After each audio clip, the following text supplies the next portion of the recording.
Cheers, queers. What's on the big gay agenda today, Theora? Today, we are back to continue our epic discussion of Pluto the series, and today we'll be beginning episode 5. Woo!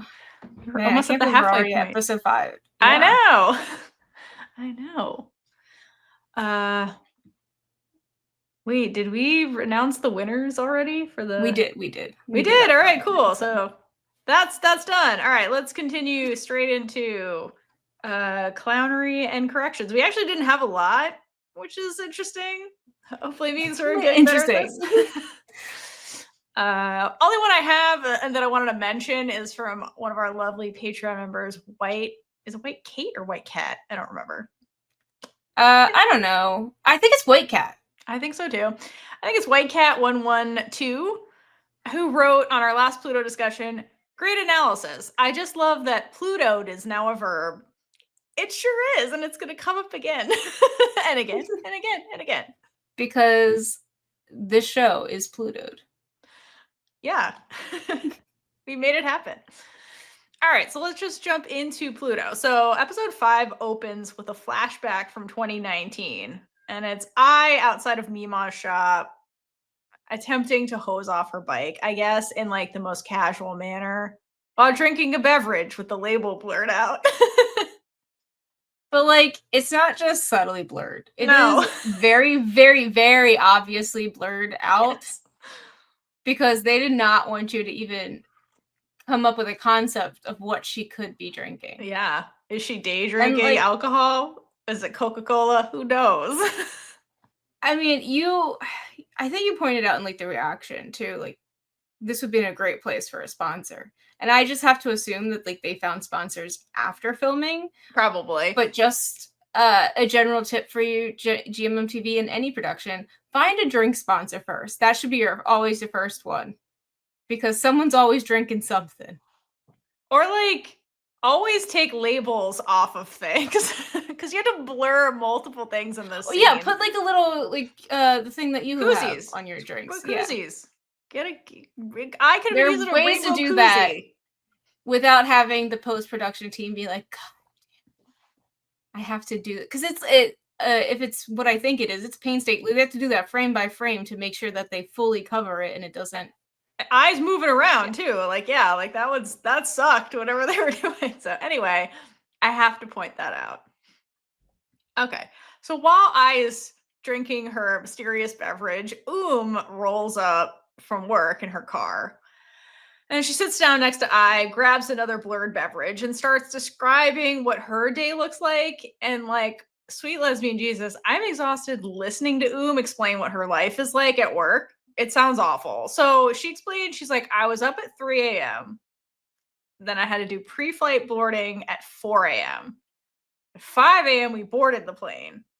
Then it's from 6 a.m. to 2 p.m. we were flying everywhere. And it's like, and is just getting home now. And like, who knows what time it is now. So like, that's at least a 10-hour day, if not longer for And flying in general is exhausting. Like, I can't imagine having to be a flight attendant doing this every day. God. And then also having to deal with annoying people thousands of miles above ground. And like, especially those 12, 18-hour flights, that's insane. Also, like, look at what they make her wear. She has to look pristine in this little beret and wear white. Yeah. In a messy plane with taking care of people. Like, that's got to be rough. And I'm sure she can't get that dirty. Right, yeah. That's what I mean. Like, they set her up for failure.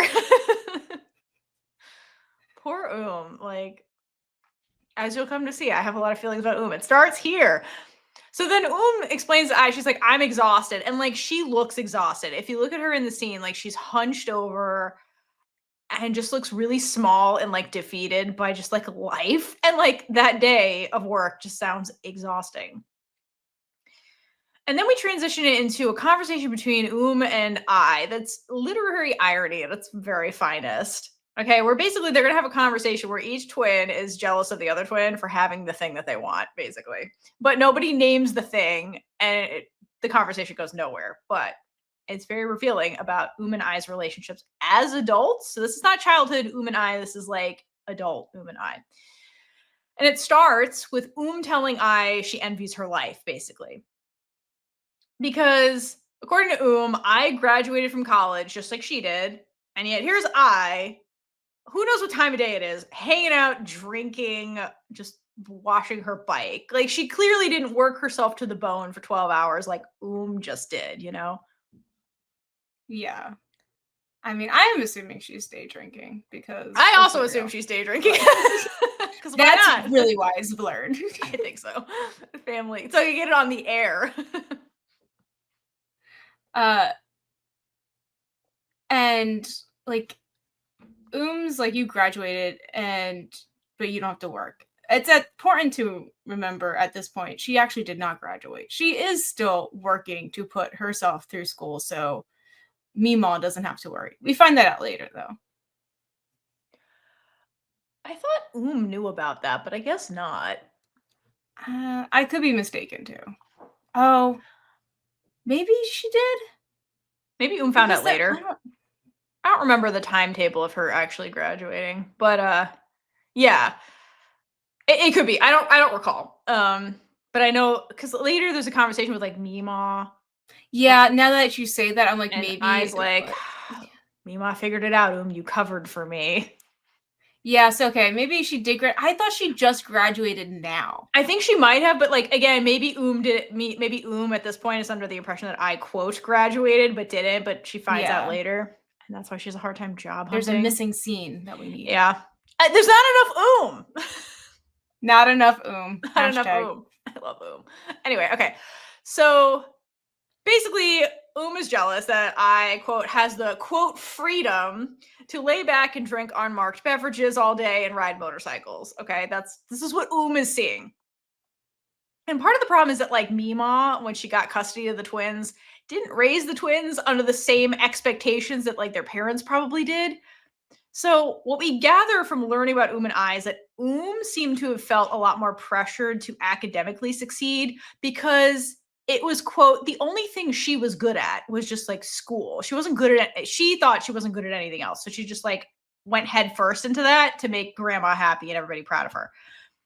And so she really doubled down and committed on living, quote, like what the good life looks like according to what MeeMaw's rules were or what MeeMaw's expectations were for like them.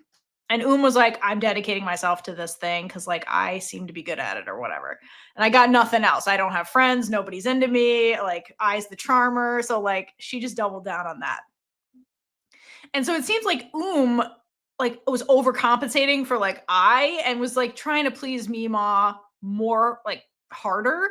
And then also like I think is also trying to please I and be like, be proud of me, sister, like at the same time. And like one of the lines in this conversation that really kills me is when tells I, you live life day to day. I can't do that. So I think to me that I can't do it. I think that kind of reinforces like the expectations that is living under, you know, to like be the successful one and make grandma happy and like all this kind of stuff. Maybe she internalized those horrible people at the funeral that are like, wow, the reason they're dead. And like, maybe that's why she works even harder. That's valid too, because yeah, I completely forget about that, which I shouldn't, because that is the basis of their trauma too. Yeah. Oh my God. Like, yeah, oh, it's my fault that my parents died. I have to be perfect. Right. Like I have to make their sacrifice worth it or whatever. Like, I wonder if she internalizes that and like that's part of what drives And like here she is, like she's, quote, succeeding, but it's like obviously like looking at her in the scene, it is taking a toll on her to like live like this, like to live this, quote, perfect life that makes MeeMaw proud and stuff.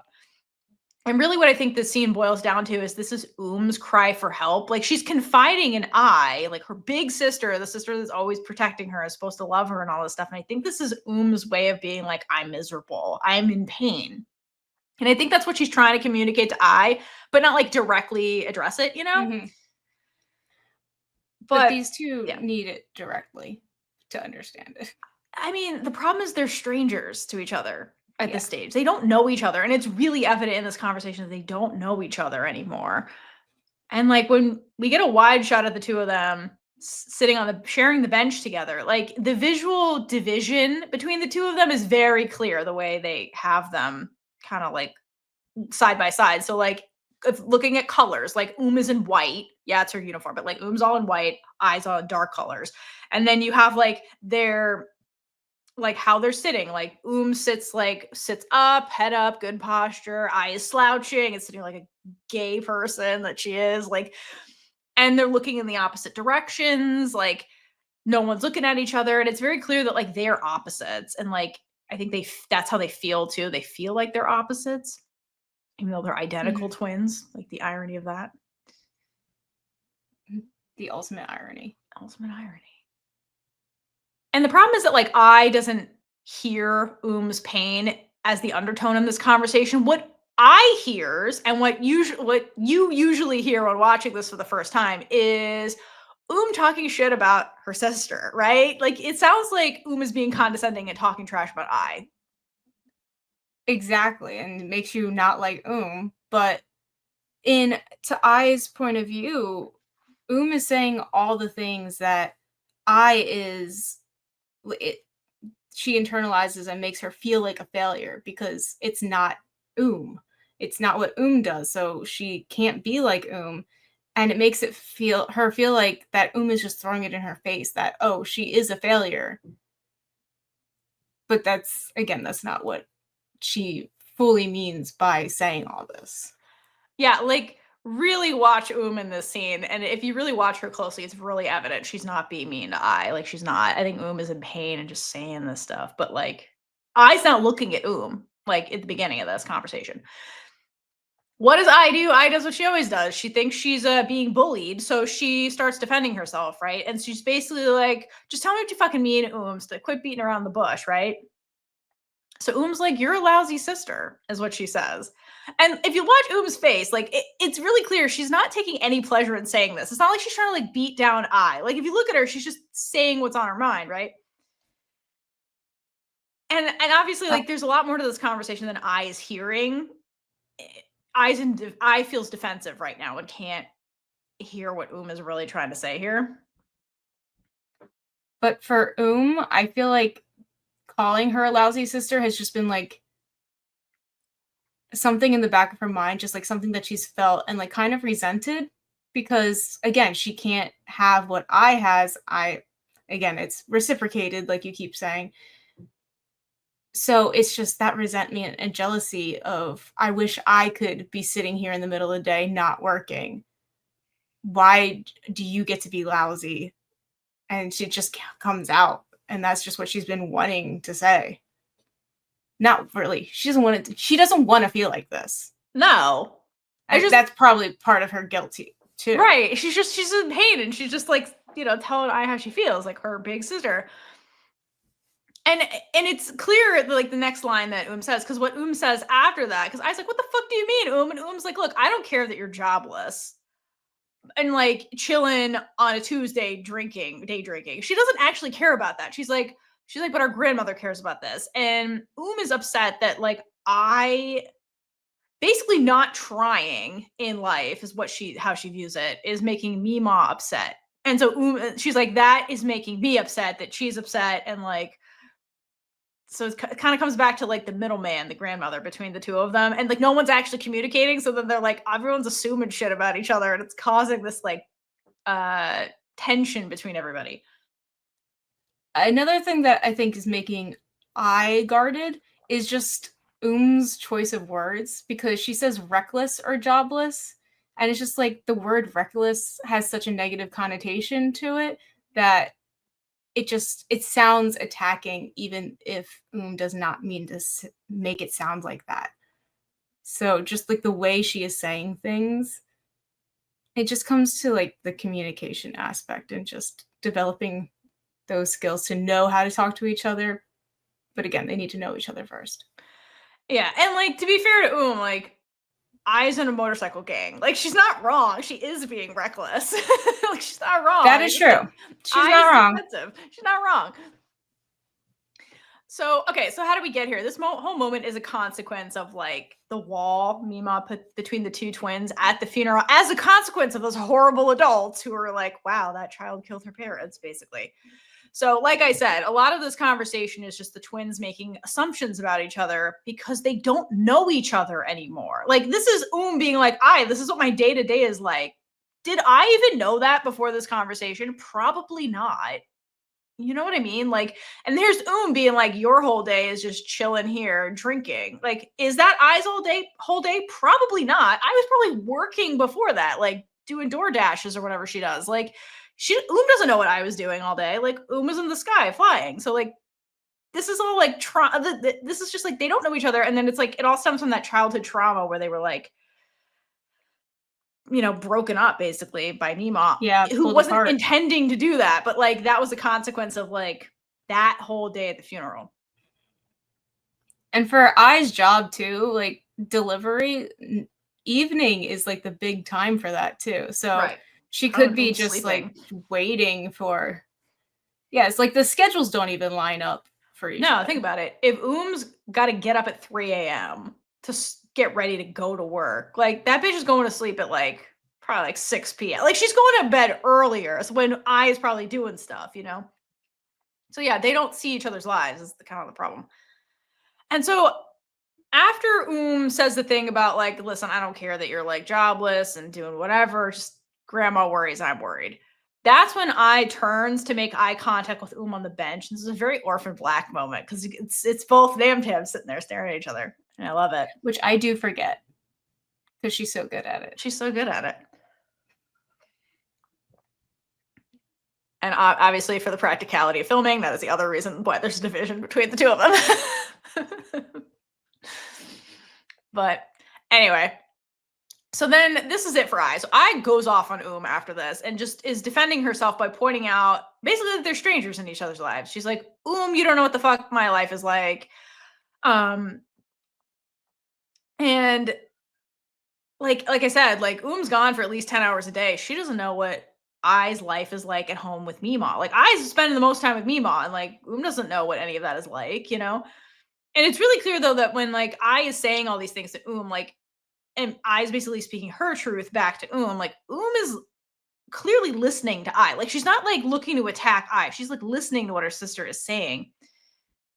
And then I says something curious where she says to you have no idea what I've done. And really what I is referring to without directly naming it is like the sacrifices that she's made to support everybody that no one else sees from her. It's part of the reason why she's sitting here quote unquote jobless, Yeah, because not seeing. She works her ass off. Right. I mean, it's not fault. Like, yeah. Nobody's fault. It's just a consequence of life and just falling, getting out of each other's orbits, and you don't see what the other person's life is like. You're just a soup. Yeah. And then turns her head to look at I, and she asks, "What have you done?" Not the way I said it, but I love the way that says it, because there is no maliciousness in her voice, and she actually genuinely seems curious to and wants to know what I is doing in life. Yeah. Because she can't see it. She does not know her sister's life. And at the end of the day, they both want the same connection. And has been reaching for it since that day at the funeral. And we see that later. And it's such a sad scene from both of their points of view that it really is the root of their trauma, because that they lost so much that day. That one damn day. Because of those people, too. Yeah, it was those fucking assholes at the funeral. But like the thing is, like what has witnessed so far from I's adult life isn't great. Like the things that she's witnessed. And what has witnessed? She's witnessed I getting into fights and evading traffic cops by street racing. Like it seems reckless from the things that has seen, that's all she has to go off of what I does with her day, and she's like, this is not great. No wonder grandmother's always worried you're going to get like, Like, think about it. Like, look about what happens to Ben. Like, that could happen to I. Like, you know, that is something that could happen. Like, no wonder MeeMaw is fucking worried about I. Like, that's normal. Yeah, very, very valid. Because I think after Ben, they have learned a lot. I mean, I has learned to put the helmet on May this time and not wear a helmet anyway. She's still riding motorcycles around and stuff. Like, that's still scary. Like, there's a risk to that. During the conversation when she says like what have you done, and then she goes into this like listing out what she does, it can be seen as her being like, oh, you do all these bad things, so what do you mean I don't know what you've done. But I think it's just like she's listing all the things that she sees and like what the outside world sees, and it's her way of asking, okay, what are we not seeing? But again, she's not saying though, what are we not seeing? She's not saying it in the right way to get the answer she needs. And at this point, they both seem exhausted. I know you pointed out that like is exhausted, but I just looks exhausted of life. Yeah. Because even she is hunched over and is like just so tired of having to defend herself in these conversations, because she doesn't want to tell them what she's doing to sacrifice for them, because then she doesn't want them to feel guilty about what she decided to do, because she wants to help her family. So there's just that. But also, like, again, I respond with, you never understand anything. I think that she said, even if she said it, she's like, they're not going to get what I did. Like, nobody cares what I do. Like, nobody can see the good in me. Like, that, I think that's the thing. She thinks she's resigned to the fact that, like, they're always going to see her as trash. Like, and, like, that's why she's taking words so negatively, because it's been reinforced by just life, as we'll come to see, that, like, and no one sees the good in her. So she's like, even if I explain this to you, you're not going to get it. I think that's really what she's worried about. But you're right. There's the guilt aspect to I too. And the thing, and look at it from Um's point of view, the thing about in this scene, it's like she sees I's potential, I think, and she's frustrated that I is squandering it, because it became really evident to me in this conversation that like that still hero worships I. Like, that never went away. Like, she always saw I as her hero. And it's still happening in this scene, even though like a lot of this you get from I's point of view and you're just like, wow, terrible. But really, like, like, you could be so much more than you are. Like, why are you just giving up? I think that's what is really trying to say in this conversation. And so when I responds, you just never understand anything. I noticed that the way the line is delivered, it's this really distinct tone that Namtam uses when she gives the line, and it's very like soft and like raw sounding. And I remember this tone specifically from episode 11, when that big dramatic scene where is issuing the ultimatum to I, and I delivers the line like, I've never not chosen you, Aboom. It's the same tone. So to me, it sounds like this is the tone that I specifically uses only with and it's this really sincere, vulnerable tone. So like when I says you just never understand anything, that was this really raw truth that she's saying. And to me, that sounded like this line was I bearing her pain to without naming it, because like she feels like nobody in her family understands her. And even when she does things she views as good and views as supporting everybody, she's like, nobody sees what I'm doing. Nobody cares. You just never understand anything. Like, that was her rawest thing that she says in this conversation. Like, that came from like the depths of her pain, like that line. But okay, so the irony, one of the ironies in this conversation is that both twins are like bearing their pain to each other, but nobody sees it, right? So instead, gets defensive and then fires back at I. She's like, I don't understand you. She's like, you don't understand anybody. Okay. And in that line, she's referring to herself and MeeMaw, because both of them, MeeMaw and are worried about I because they love her and they want her to succeed and be safe and be okay in life. And that's really the root of this conversation. But what I hear is from her point of view is that my sister thinks I'm selfish and trash. Like, you know what I mean? Like they're they're just not communicating with each other because of the basically the trauma of when they were kids, and it just was never resolved. And so now they're making assumptions, and that's why they can't communicate with each other until they clear that up, you know? They're basically having two different conversations. They are having two different conversations. That is exactly what's happening here. And I, to what said, understandably gets defensive and responds with self-deprecation, right? I'm dumb, I'm nobody. And she just sounds really, really hurt by this because, like, I feels like she's trapped in this pattern, right? Where, like, everyone thinks she's trash. But while she's delivering those lines, if you look at face, there is no malice on face whatsoever. Like, she looks like she pities I. Like, she's feels bad for I, you know? Like, again, I don't think is trying to, like, beat down I the way I think she is. She's just, like, doesn't know how to help her sister, and because they're not on the same page anymore, which is the tragedy of their story, really. And I think that's really evident when asks, she's like, I, why don't you even try? Why don't you try? Like, it really sounds like is pleading with I because that's her hero. And she's like, it kills me to see you squander everything when I know you're better. I know you could do better, but you're not even trying. And that, I think, hurts But I doesn't hear that. I just hears an accusation of, like, you're a loser, right? And then I delivers, again, the root of all of this. The line she says is, I can never be you, no matter how hard I try. And it's like, that's the inferiority complex I developed being in the shadow of And honestly, that's the heart of this story. I can never be no matter how hard she tries. And can never be I, no matter how hard she tries. It goes both ways, that line. And I love that it's here because it's again, this conversation is the ultimate irony because the beginning of this conversation was saying, I envy you, I.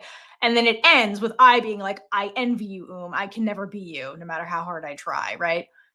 Because, like, each twin has something the other one wants. And now that they're apart, it's like they can't be whole until they, like, reconcile, kind of thing. Mm-hmm. And I guess that, like, that separation is causing them to not really know how to talk to each other. Like, the key thing that they're not asking right now is, what do you want in life, or what do you need? But they're going about it being like, oh, you're being like this, instead of, why are you being like this?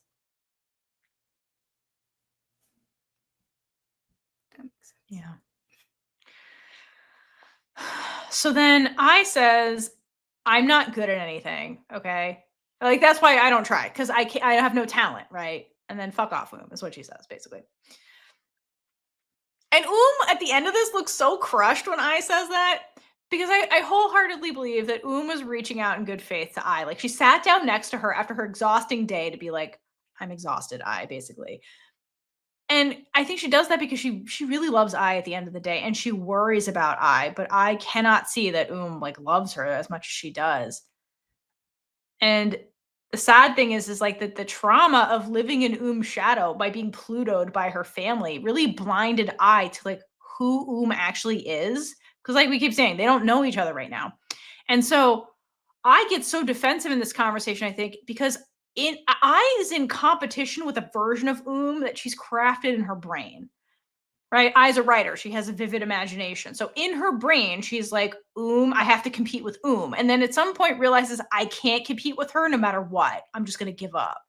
And that's how we get here. Where like, why don't you try? And I's like, I have no talent. What do you mean try? I can't be you. I got nothing. Like, at some point she just gave up the fight because, like, she just crafted as this, like, formidable person she can never, like, be equal to, you know? Yeah. So, like I said, I's pretty resigned to her nothing of a life. And she's like, I'm just going to keep living this crappy life you seem to hate so much.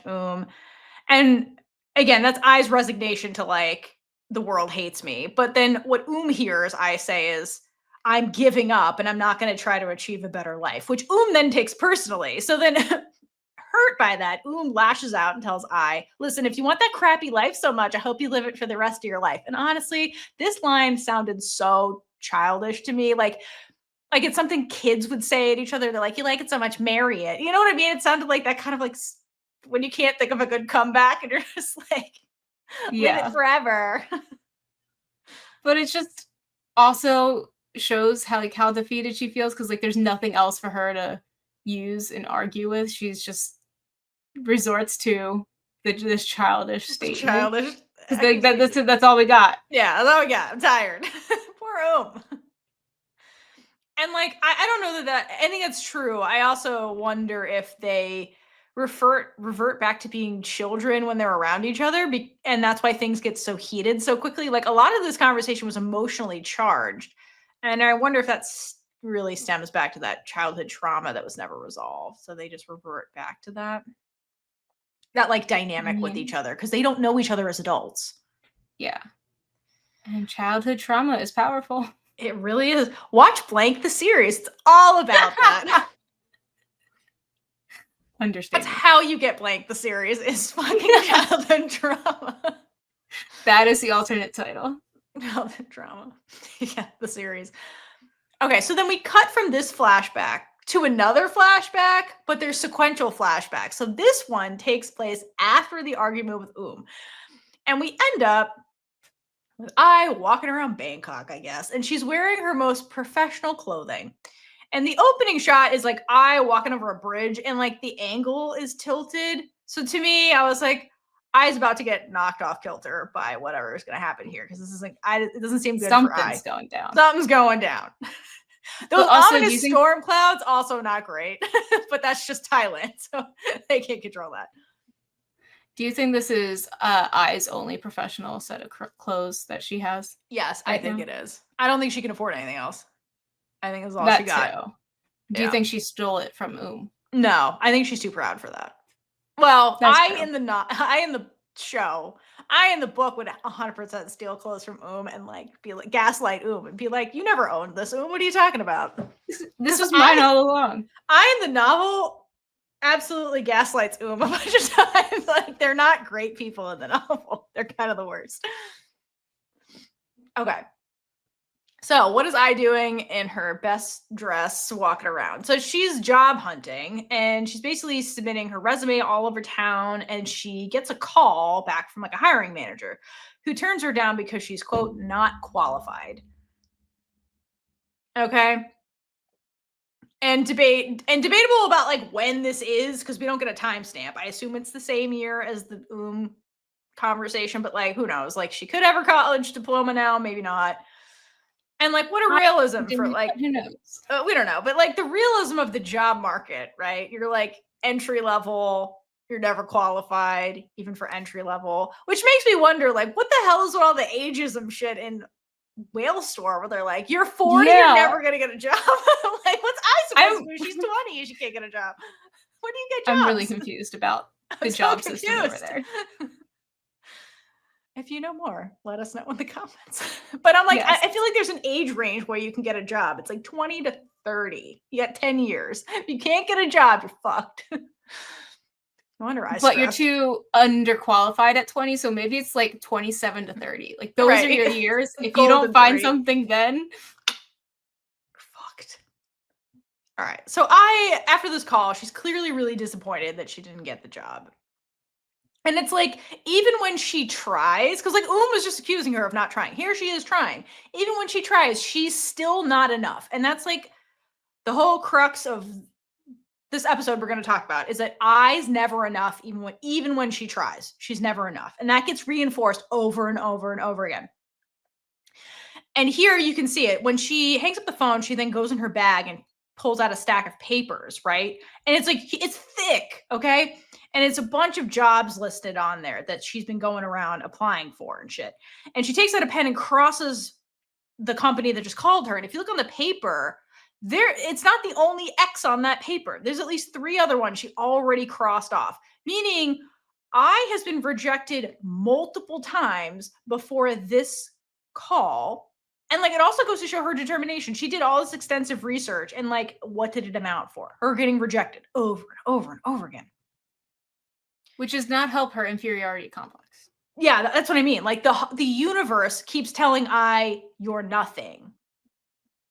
And like the personification of that is like, here's who you could be. She even looks exactly like you. You know, it's just like, that must make it worse.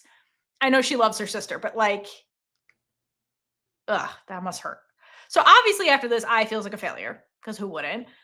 And then Mother Nature decides to add insult to injury and blows away all of I's papers. Like, she's like, you'll never get a job. I just like, like wafts it off into the sea. And it's like, God damn it. Yeah.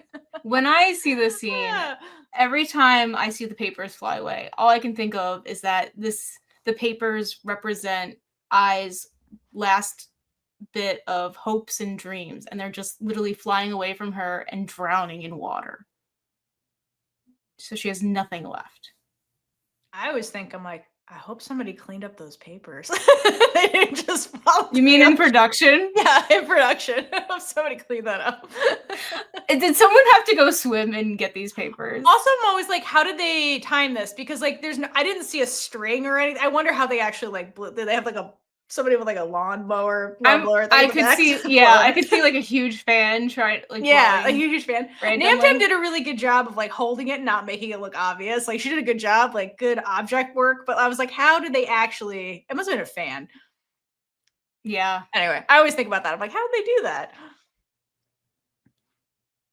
All right. So anyway, after Mother Nature said, fuck you and your dreams, I like chills on the bridge for a bit and just reflects back on what said about her living her crappy life forever. And then we get a voiceover where she's thinking and or writing in her journal where she says, they say a parent's curse can come true, but I say a curse from a twin can also. And at this time, way before coma, right? That's where we are in this flashback. Ai is resigned to her fate of living in shadow. That's what the scene is. Like, she's resigning to the fact that she's never going to be anybody's number one choice. Or so she thinks.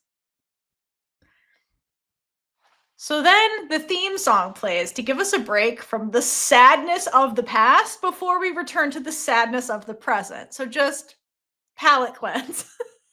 But like also, like, again, this is what happens when you have a very happy theme song. You're going from sadness to immediate happiness, and you're just like, what is this? We all need that, though. It's too much drama. I need the happiness for like a hot minute. Okay, so after the lovely theme song, we're back in the present where Ai is at May's watching May and her ex have a moment. So like Ai's has the worst, it's like the worst days of Ai's life just playing out sequentially is basically the opening of this episode. And then fuck you, editors, because they decide to play the instrumental for A Princess's Tale. Tale, while Ploy and May are having this moment, which like makes it sadder because this song is Ai's fantasy romance song with May. And this song should never involve exes and sadness. Why would you do this? They're like, let's just put this song here. That sounds good. I like it. It did not. All right, so then I keeps watching this, and there's some premarital hand-holding between Ploy and May when like Ploy's like, ooh, touch the flowers. And poor Ai looks like her heart is literally breaking while she's standing there. And here she is with her single romantic rose, and she's like, this is not going to be enough. And this is again one of those moments where Ai's like, this is just like every other moment in my life where Ai tries to get something that she wants but is ultimately destined to fail, right? I think she's feeling that in this moment.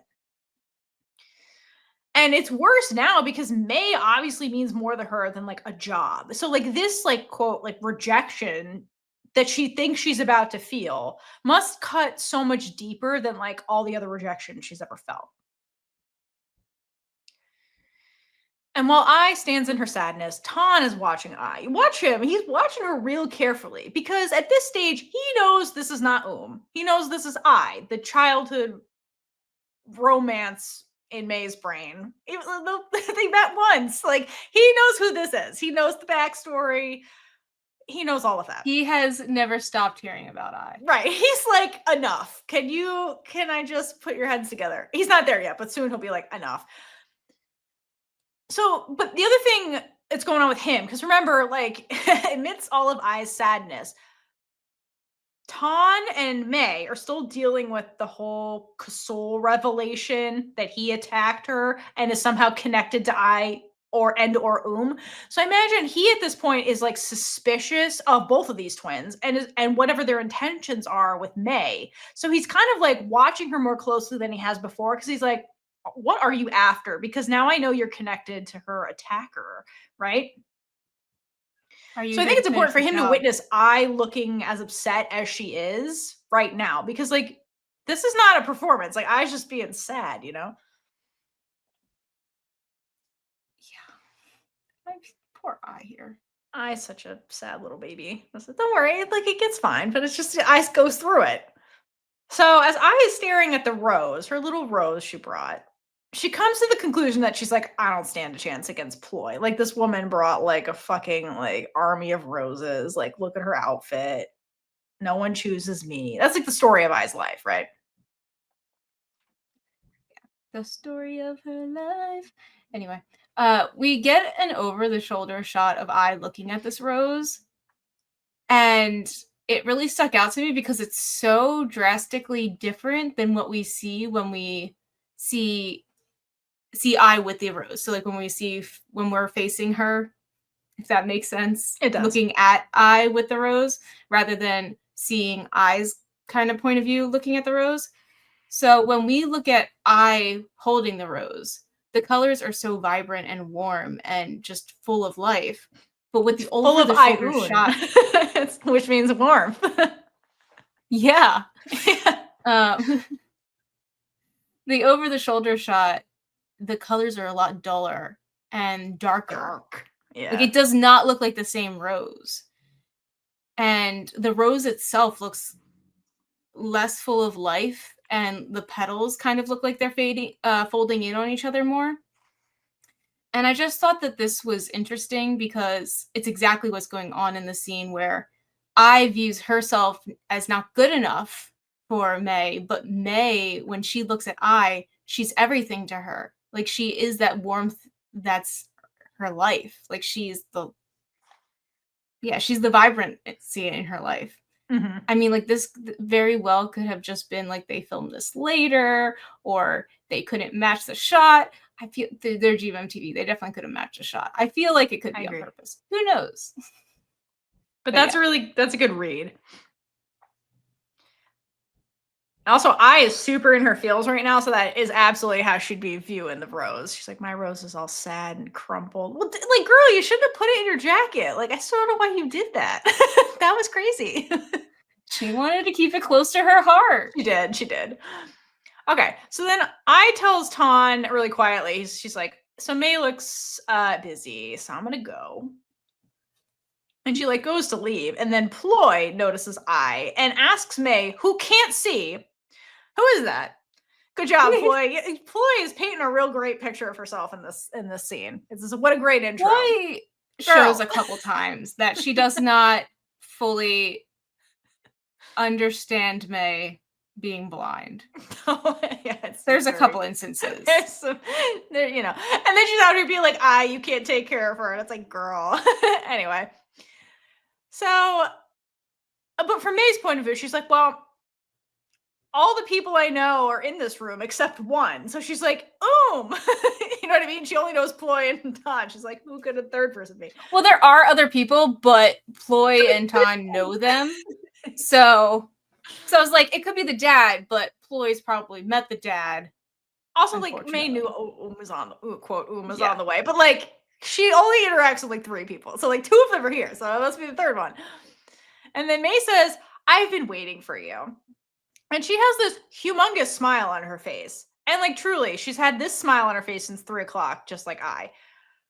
But this body language is like this, and what she says is this admission for May that she chooses I. Like, that's kind of what she's saying here. Like, May is going to be the exception to Oom's curse, essentially. It's just I is in her feels right now. Can't see it. But it cuts to I, who like is watching May after May says this, and like judging by the look on Ai's face, I think she hopes May is like gonna choose her, but like it's like this tentative hopefulness because the girl's been beaten down by life so many times, and May still thinks she's So there's also that. There's always the shadow of Always lingers. We get a shot of Ploy, and she's definitely sizing Ai up, and she stands up taller to try and intimidate Ai. And I feel like this was, unless we do get it confirmed and I just completely forget, I feel like this is Tan's plan all along. Like maybe May was in it to bring Ploy in, but definitely Tan to bring Ploy here and see what Ai does and how she reacts, to see what her real intentions are, and just to get to know really what's going on with Ai, with competition. It is kind of weird they're all here together. So maybe this the timing's just interesting. You know, timing's suspicious. May doesn't do anything willy-nilly. So like, yeah, it's very possible. It's part of the council's plan or whatever. The council, who is Tan. The meeting of the council. I just love that line. It's ridiculous. Okay, so then we transition to the dining room table where everyone is staring at each other in silence. And it's so awkward. And it's not the only time we're going to be awkward at this dinner table. It's just the first time. Nope. One of many. No. And so we have Tan at the end of the table, Ploy sitting all by herself on one side. And on the opposite side of the table, it's May and /I. And I and Ploy are staring each other down, as one does. May is oblivious because she literally can't fucking see. Which makes me think, like, how would this have played out if May wasn't blind? Like, in general. Because, like, would she have, like, shot Ploy down quicker? Would the same thing happen? Probably not. I don't even know that they would all be here together. But she would know that I is not Especially by what she's wearing. All right, so, like, setting the awkwardness stage. So, like, you got the love interests staring each other down, basically. May doesn't know what's going on because she can't see the rivalry in front of her. And then Tan looks like he would rather be literally anywhere else than at this fucking table, which is real rich because he's the reason we're all fucking sitting here in some tense silence, bitch. But I would love to know how long they were sitting here at this table without talking. Like, because like we started like in the hallway, in the doorway, and we got to this table. Like, were we just quiet the whole time? Did anybody say anything to each other? This is so awkward. It is. And like that, I mean, even May sits there for a long time without speaking. Like, what does she think is going on? That's what I'm saying. Like, she's just totally fine with everything. But we've seen this go on for a very long time as a viewer. So if it went on longer than that, it's so weird. This is very weird. It's so weird. And like Tom is like squirming in his seat. So I feel like they've been here a while, just like in silence. Like, it's so Or he weird. just cannot accept what the chaos that he created. He also doesn't paint himself as a great person sometimes. Okay. So while I and Ploy are having a staring contest, Ploy takes a great old look at Ai and like makes it a point to like check out her clothing. And I can feel Ploy just like judging her jean jacket. And so she gets real self-conscious and like fidgets with the jacket. Because here's the deal. Ai has been able to get away with dressing like herself and not because May can't see. And although Tan has seen her, like, May blew Tan off in like 5 seconds. So she was like, whatever, if he sees me, who cares? But then here comes Ploy. And Ploy is all like dressed in shit would wear, right?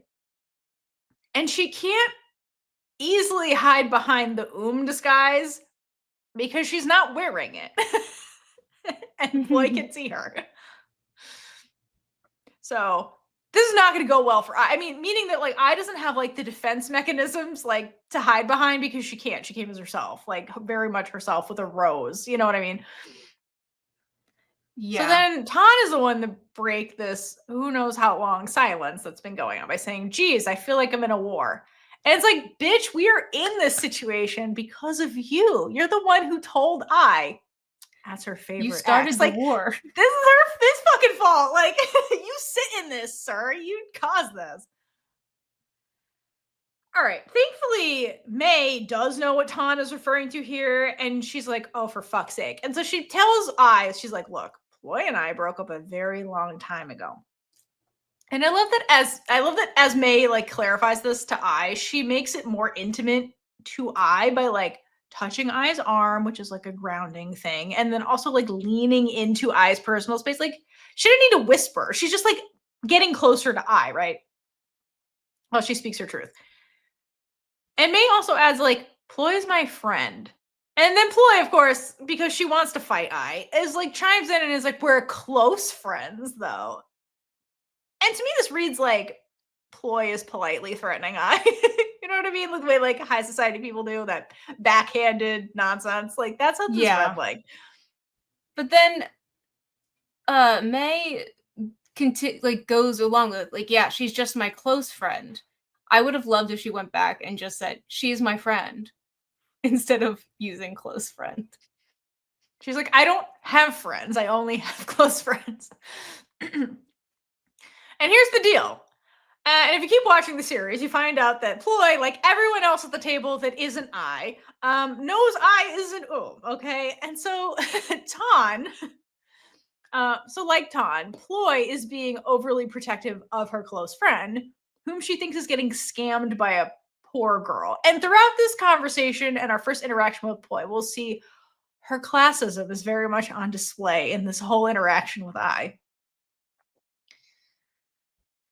So May explains, she's like, okay, you may be wondering, Eye, why is Ploy here? So she explains Ploy's visiting because she's opening up her dream restaurant, basically, and she's meeting a fortune teller in the area so that she can figure out what's the best day to open the restaurant. So it'll have like the most success, right? And I wonder, is the fortune teller Jan? Because how wild would that be? I guess I convinced myself that was true because I just 100% assumed that they were talking about Jan. Because that's the only fortune teller we know of, so that's the only one that exists in this universe. She's the only one. I mean, she does make enough to buy her own house, so that's why I was like, they're talking about a lot of money. Ploy. Yeah, so I think that's where it came from. I think it's valid. I think it was Jan. But Jan's the only fortune teller until proven otherwise. Well, also, like, it's very plausible that, like, they found out about Jan through Yeah. Because could have recommended Jan to May. Like, she'd be like, oh, my friend Ploy is looking to do XYZ. She'd be like, oh, my friend's a fortune teller. You should hit up Jan. Here's her number. You know what I mean? That could be it. Damn, I wish we had scenes of that because Jan is fucking hilarious. My gosh, Jan needed more scenes. Okay, here's the deal. Does Jan flirt with her customers? I feel like she does. Yeah, definitely. Be like, and then ask at the end, tip is optional. I don't know. I don't know if tipping is I don't think tipping. She has like a can and she like pushes it towards them. Yeah. Jan would be that person. I could see her doing that. Me too. Okay, so May further clarifies that there's no war happening here. There's no conflict because May only has one girlfriend, and that's, quote, And I looks at May when May clarifies it like, this is my girlfriend, not Ploy. And I smiles because that's May saying, I choose you, even though she says which, again, the shadow of is still here. Even when it's it's not. Okay, but regardless, this gets I to relax a little bit because truly May's opinion is the one that matters most to her. Honestly, she's just mostly annoyed by the haters. Let's be honest. And Ploy counters with how odd it is that May has a whole ass girlfriend that, quote, none of your friends know about. And none of your friends know about her. And then she says, keeps going. And then she's like, is this because this girlfriend has secrets? And like on the surface, it reads like May never told her friends about which is bullshit. But Ploy knows who I is. So I wonder if she means May's friends know nothing about the actual person sitting here. And so like that's where all this animosity is coming from. Because like May's blind and like this is not and this girl's hanging around May. And they're like, okay, do you have bad intentions with May? We don't know a fucking thing about you. And obviously, you're the trashier version of your sister, because classism, right? Do the other friends know about though? like the ones that they meet at the restaurant later. I'm pretty sure they know about Okay. Probably. They were dating for a while. I don't think it was a big secret with her friends, but I don't know. I just assume. So then hears this and slumps back in her chair looking real defeated because it's just not her day. Okay. And I think she's taking it personally as if like May is ashamed of her. That's why she doesn't tell people. But really, you should read into it and be like, why don't your friends know about like, yeah, seriously, that's the big one. Yeah. But also, she also knows that she is the one. She does have secrets, so that is true. Correct. Even though that secret is not actually a secret to anybody in the room. No. Except I, actually, right now. The irony. It's not a secret. I do love that fact. It's hilarious. I love you so much. All right, but without missing a beat, May does that little fake smile thing with Ploy and then corrects Ploy that she kept her girlfriend a secret so no one would steal her away. And I think May is trying to like use her body language to signal to Ploy to knock it the fuck off because it does work. And Ploy gives her this like silent little body language. It's like, fine, I'll back off for now. And assuming what May said is true, like that she didn't tell her friends about I and or I would understand why May wouldn't share this with the people closest to her because like she finally has I, like, and it's like May wants to keep I to herself for as long as fucking possible because like she also has so little in her life that's just hers and not tainted by her family drama. So it makes sense that May would want to like protect it for as long as possible from like the world. And plus her relationship with I, as we know, is like it started in deception and it's a fragile thing. So it's understandable that May would keep I so closely guarded to herself because like once reality sets in, then the truth has to come out. And you know, then it gets messy. Yeah. Also, she probably doesn't want I to get scared away from them either. Yes, that.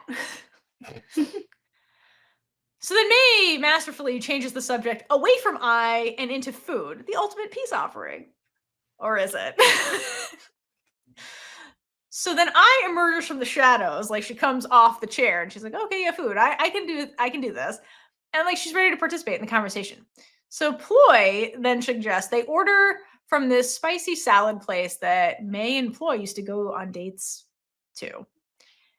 And May agrees, much to I's dismay. She's like, oh yeah, I do miss that place. And poor I like shrinks back on herself because it's not her day, okay? And May and Ploy are like listing off their favorite foods. And I is like listening to this shit. And you'll notice later when she goes to the food stand, she like clocks which ones are May's favorite and makes sure she comes back with them because she's a good girlfriend. Yes, it's the same foods was fine. It was important that it was a new place. Yeah. So like, yeah. But also my only question from this is how good is this grilled chicken that is the must have? I don't know. Well, you want me to find out. Where's the name of this place, Ploy? Okay, so Ploy does not see I's reaction because I is just like stewing in jealousy while this is happening. Because Ploy is like 100% focused on May and super excited that they're basically going on a foodie trip down memory lane, basically. And that's I's breaking point. She's like, I can't with this shit. Because we saw the flashback. I doesn't want to live in the past. I wants to move forward into a new future with May because that's the thing she wants. And she's going to go for it.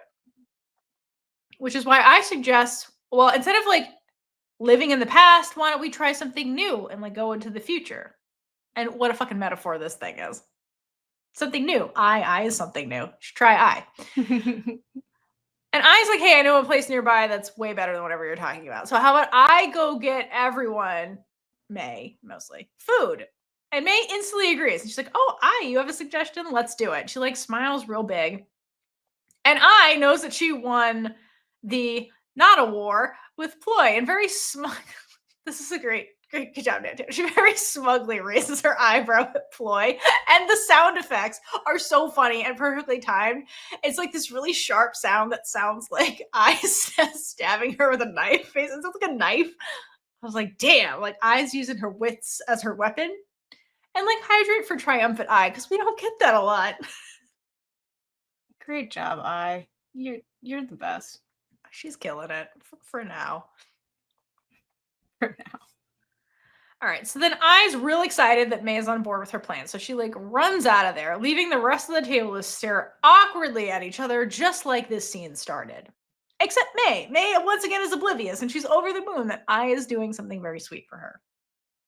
And then if you watch at the end, May even gives Ploy this challenging little shrug because her and Ai share a brain cell because she didn't see Ai do the eyebrow thing, and then she does the same thing back to Ploy because they share a brain cell. And if that doesn't prove that they are perfect for each other, I don't know what does. What does? All right, so then we follow Ai over to the food vendor, and she's at the part where her order's up. And so she gets this like ginormous bag with like so many different things in it. And then Ai's told the price is like 1,200 baht. And Ai's flabbergasted. It's like, girl, you got a whole like meal for 10. Like, what do you mean? And the chef's like, listen, did they not tell her the price beforehand?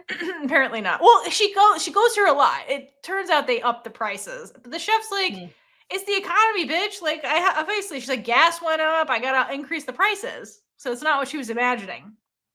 And like, I fully understands about the economy, which is why she doesn't have enough to pay. And then the chef's like, that's cool, man. Just transfer me the money. Like, if you don't got the cash. And I was like, I don't have that either.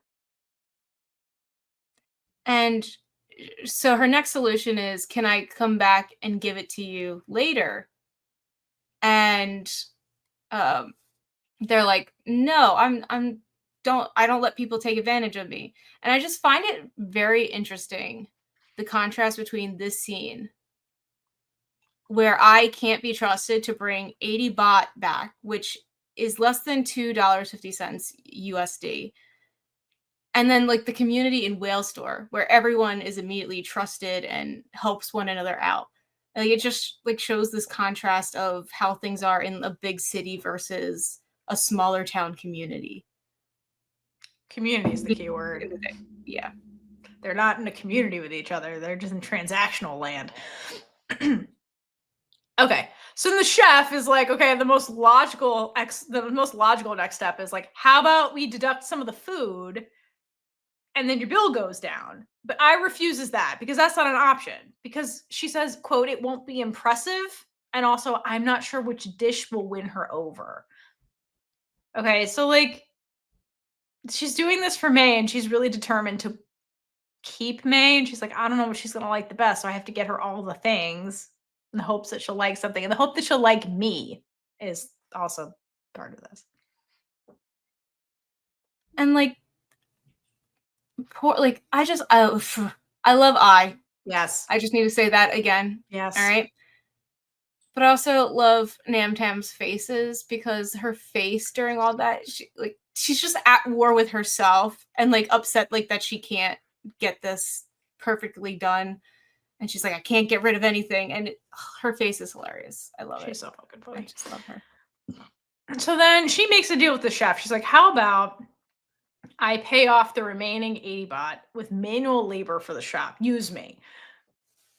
And so then the chef agrees to that. And like, if you're not totally in love with Ai after this scene, do you have a heart? Like, do you? Like, look how hard she works. Like she's literally doing grunt work, like washing dishes until her hands are literally pruny, just to provide May the best meal with like all the options and May's favorites, because the first thing the chef tries to take out of there is the corn salad. And Ploy mentioned that she likes that. So like, I was like, no, like, look at what she's doing. Like, look at all this effort she puts in. Yeah, I think she gets as many dishes that May lists as possible. She does. But when she's washing dishes, all I can wonder is, like, how long was she there washing dishes? Because, like, how long have they been waiting? I need more of a timeline for this day. This was insane. Like, how long? Well, I need more of a timeline in general for the show, but, like, especially this day. How long was this trip? Exactly. Also, okay, so then we get this still sequence of Ai washing dishes, and Rihanna comes back for this scene. Okay, and I understand Rihanna. Because look at Ai's hair in this scene. She looks so good washing dishes. We must hydrate again. I For certainly hydrate for I certainly have love on the brain here. Anyway, yes, I get it, Rihanna. before we head back to Maze, we do take a product placement break so I can also hydrate for her. For herself, yeah. I get it, Yes. girl. Please. Know your self-worth, because just look at Yes. yourself in the mirror. I wish you You could know, see what we see. everyone at home, hydrate for yourselves. Well done, everyone. Okay, meanwhile, back at May's mansion, Tan pieced out to get coffee while Ploy grills May about I. And at this stage, Ploy and Tan are suspicious of I's motivations for hanging around May because she's not and May is blind. And Ploy asks her, like, do you think she approached you with a hidden agenda? And May doesn't react to this because it's like she's letting this go in one ear and out the other. Like, oh, I just have to deal with this and they'll go away eventually. Yeah. So, like, as Ploy is grilling May about I, Tan returns, stating that I's intentions are not nefarious because he saw her washing dishes at a food stall while he was getting coffee. And May is super confused why I would work to afford food for them because classism. We all have it, all of you guys. And then Tan confesses that, I's probably so bent out of shape because I very intentionally mentioned that Ploy is your ex that you still miss. And the way he phrased this was projection, Your Honor. Okay. So I think he's saying this like she's the ex you miss because, like, Ploy is his ex that he misses. If you recall, May's dad breaks them up. Like, he forces Tan to break up with Ploy because Ploy's not good enough for him, or like whatever. And so she's the ex he's not over. So he's like, I think he's like partial to this is him projecting. And then in this scene, number one, to your point, how fucking long was I gone? It was long. She was gone long enough for him to go out and get coffee. So it was a while, Like, right? I assume that he had just had like a leisurely walk to get this coffee too. And he's like, Right. yeah, I just saw her washing dishes. Right. And he hadn't been enough time to see her washing the dishes. Correct. After trying to get the food. So. Correct. But I always wondered, like, why did he leave? Because we're at May's mansion, right? And May has, you've seen her kitchen. I'm sure she has every way imaginable to make coffee and a maid to make it for you. So why did he leave? I think he left because he's not over Ploy and he was avoiding being too close to her for too long because he's got all these unresolved feelings. So I think that, like, she's the ex he misses and he's like, I need to get out of here for a bit. I don't have the buffer of I, the disaster gay, who's the mission right now, right, to figure out what her deal is. So I think he needed to take a breather and get away from Ploy for a bit. Keep his mind on the mission. So Tan continues with this conversation saying, it's obvious now that I is too dumb to scam May for money. And fuck you, Tan. Fuck you. May's all the facial expression also says that. Like, what the fuck, bro? But, like, seriously, why does the thought never come across their minds that I just wants to impress May by getting her this food? And I mean, it's probably because, like, this work is not impressive to them. Yeah. They're looking through classism glasses and they can't see past that, is the thing. So May hears all this. She's just like, what the fuck are you guys doing? You're ruining my life, basically. Worst friends ever. And then another awkward silence falls until we cut over to the next scene, which is I returning with the bounty of food. And it's already, like, laid out on plates and spread out all over the table.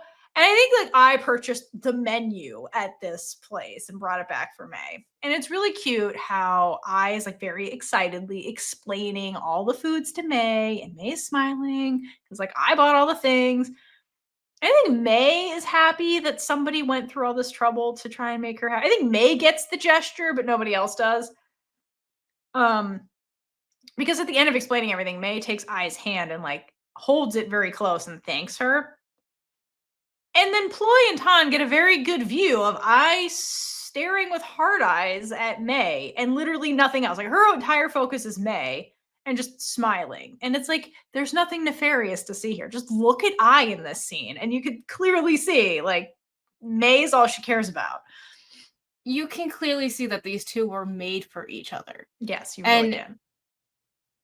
May is the only one that understands I, which is why she understands what big deal this was for I to bring her this food. Yes, because let's go back to when they had, I think I have this later, but let's go back to when they had their confession moment where I was like, I'm broke. I come from nothing. Like she knows I's background. So she knows that like, I literally had to do this because she can't afford it and like figured out a way to make it happen. Like, I think that's why May gets the gesture, but nobody else gets it because classism is part of this whole conversation with I. So Tan decides to be a cheeky bastard and says the meal just turned from a spicy one to a sweet one, and he hates it. Well, we hate you. And then Ploy just looks pissed off because I is fucking charming. That's one of the things hates about I. She's like, my sister's so fucking charming. Everybody loves her. It's like, yeah. I wonder if this was his way of trying to like joke around and just lighten it, lighten his actions and try to make an excuse for everything he did. Right. He's trying to be like, I didn't cause this. Yes, you did, sir. We watched you.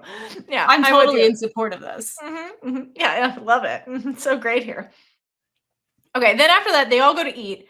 And I does a really good job of serving May and like showing May where the food is and like guiding her hands to everything. Like she does very good caretaking things. And May's about to take her first bite of the food, and I's happiness soars all the way to Pluto. Like you just see it on her face. And unfortunately, it becomes very apparent very quickly that May and I have never shared meals together because I doesn't know what level of spiciness May can handle and like which foods she avoids. And it's so sad when May lunges for the water. I is so concerned. You watch her. She like grabs May's elbow because I think I is terrified. She fucked up in this moment, like royally fucked up. And May, to your point, who's like, I get the gesture. It's about your intention and the fact that you care about me more than me being able to eat it. May starts being like, well, it's my fault. I never told you. You offered to go get me food and I didn't tell you the things that like I don't like. And in hindsight, this is another huge clue that May knows this isn't because and May were together for a while and like they go out on dates and shit. And we see that in flashbacks. Like knows this information. This is not and May knows that. But don't worry, Ploy is more than happy to step in and call I the worst girlfriend of all times while this is going down. Okay, this is another instance of Ploy not understanding May being blind because Ploy asks May why she's blaming herself for this and then states that she's blind. Like, what does May being blind have to do with I not knowing that she doesn't like spicy food? Like, I wonder if it's just like, again, this is a dig at I being nefarious and like intentionally putting foods that May hates. So like, I don't know. Like she has it out for I in the scene and is just like willing to make everything I's fault. Like, but you're kind of right. Like putting pity on it by saying like she's blind, so she's not responsible for anything. Right. It's ridiculous. But something she does say that I think is a good line, even though this is a horrible situation, is Ploy to say, not knowing is not caring. And May tries to step in and defend I, but like Ploy keeps going. And then she says, you should be with somebody who can take care of you. And I think I internalizes this more than anything, what Ploy is saying. Because we'll see her behavior change and like there'll be and maybe the next episode, the episode after that, I does things where she'll like ask Tan about like what May prefers and like that's how she finds out about the candles and like why they're helpful. And when they travel, she brings them. She's like, Tan told me that this is why it's important. So then I like made sure you can navigate. Like I takes this stuff from Ploy to heart and it does change her behavior going forward. It makes her even more caretaking because you already see her kind of being that way, but it's like she doesn't know everything. And so like she's like, fuck, I'm a failure. So she like really like tries to learn everything about May's needs as a blind person, which is a good thing, but like Ploy's being a dick right now, basically. Yes. So then May's like, no, don't worry, I'll eat the food because it's about the gesture, not the food. Because, like, to our point earlier, from May's point of view, she knows I sacrificed to get the meal because I told her she's broke. And Tan just said, oh, I saw her washing dishes. And that also confirms to May that, like, I's telling the truth about, like, her money status. And then from I's point of view in this whole thing, like, because she cares for May so deeply, I think that when Ploy is telling her all of these things, like, you're not good enough for her, basically, I think agrees with Ploy. Because from I's perspective, May deserves somebody who's worthy of her. And right now, I does not feel that she's worthy of May's love. Like, she feels so inferior to everybody in this room. And as we keep seeing in all her flashbacks, the universe keeps telling her you're inferior to everybody else. So, like, I's feeling all of that in that moment, basically. It always comes back to feeling worthy enough for your partner. Yeah, basically. And in the midst of this, the maid comes in with new food that Ploy ordered because she was betting on I failing. And Ploy tells May, let me be the one that takes care of you because I know everything about you, basically. So what does I do? I does what she always does for the people she loves. She basically sacrifices herself for their happiness. And so she relents to Ploy and lets Ploy basically serve May the food that May loves the most in the place that May was very excited about. But May's not playing this fucking game. So Ploy tries to like feed her and shit, and May's like, I had a snack earlier. I'm good, girl. And to me, this is May's version of like, I'm with I, like solidarity, you know? And she also is like holding on to I's hand during this like part of the scene. And then we cut back to Tan, who's over the lesbian drama he started, and then changes the subject to Ploy's fortune-telling appointment. And then this conversation pivots into rich people problems for the rest of the conversation, okay?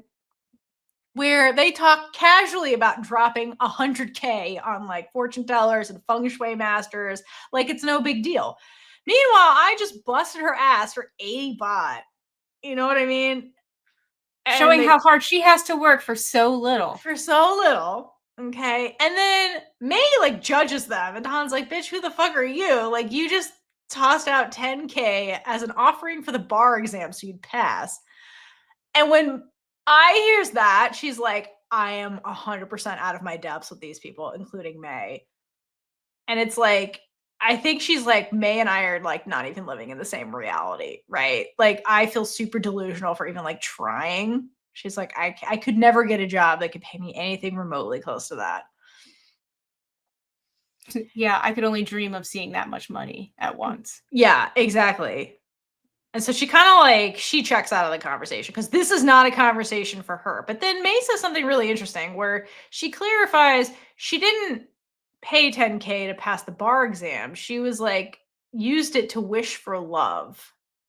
And I thought this was worth mentioning because let's go back to May's life, because May has spent most of her life lonely and desperate that she tried to pay for love. That's what she's saying here. And that desperation to be loved is something May and I have in common. And it's something money can't buy. So like, it's just so sad. Like May was like so desperate to be loved that she tried to like throw money at it and it didn't work. Like May's life is also sad. May's life is so sad. Okay. We can never forget that. All right. So I withdraws from this very expensive conversation and just starts picking at the food that she brought. She's like, well, I already paid for it. I'm going to eat my food while they do whatever with their food, basically. And before she picks at it, she looks to the food that she bought, and we get this tilted shot again that's very reminiscent of the tilt that we see with her on the bridge, with when she's getting rejected from a job.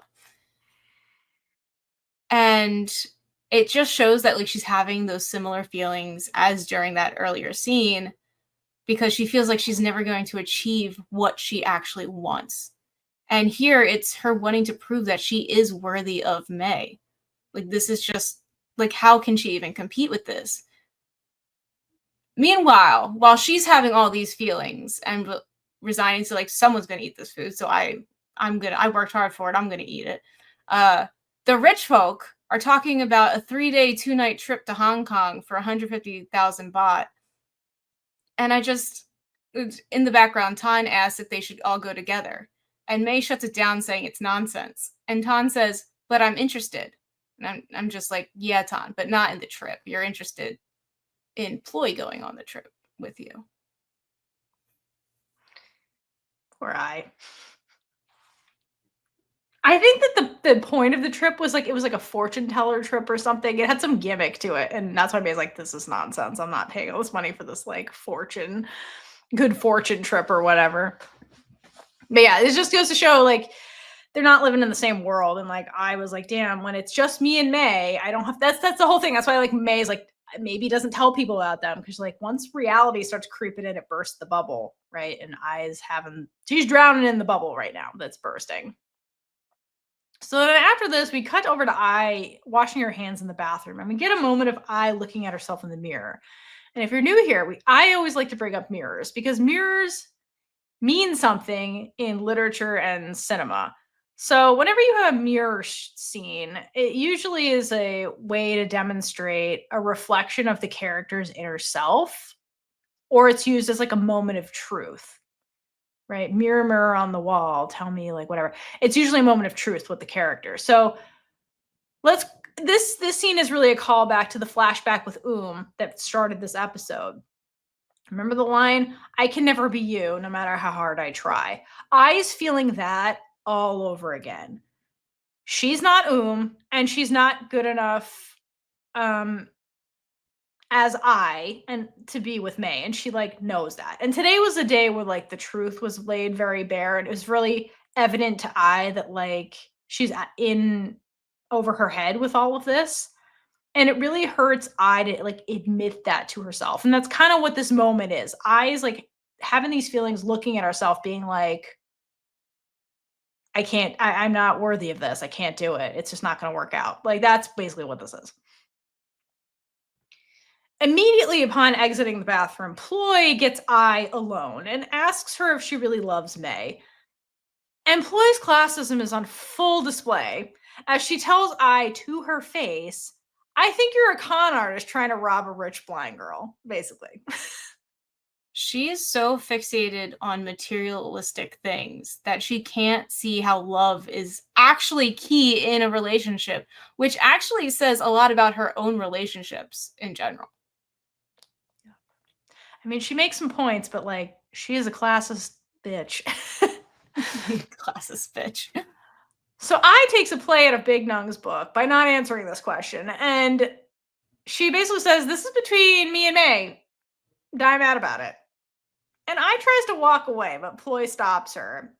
And she admits, like, look, I know May loves you. But then Ploy says, love alone is not going to make it. And then later tells I to, like, stop dragging May down. And it's like, what is your point here, Ploy, truly? Are you worried that May is not thriving after becoming blind? Because that's a totally valid concern as May's friend. Because look at May. May is basically a recluse on track to becoming a full-time hermit. She never leaves this house. And if that's the case, and she's actually worried about May's well-being after she became blind, then she would be much more open to May's happiness that she's found with I, because May has been smiling constantly since this woman came into the house, right? So I don't feel like that tracks because of the way Ploy keeps attacking I and tells her love alone is not going to make it. So to me, this seems more like classism, to your point, is what she's fixated on. She's basically saying, like, don't bring May down. Like, don't turn my friend into a poor social outcast like you. Like, that seems to be her angle. Like, it's really weird. Like, what do you want, Ploy? Which May would take that any day of the week for I. She would. Because she just she paid 10K in the past for love. That's how badly she wants just love. Unfortunately, Ploy ends this conversation by voicing I's greatest fear out loud and basically says, let May go so she can find somebody worthy of her. Because that was I's realization in the bathroom, right? We're like, oh, I'm not worthy of her. And there's Ploy saying it out loud. And I's face, again, at the end of this interaction is very resigned to this line of thinking. And it's like, it's the curse of all over again. We're like back on the bridge. I'm going to live this crappy life forever and it's never going to change. Mm-hmm. And in her head, would have fit in a lot better with these people.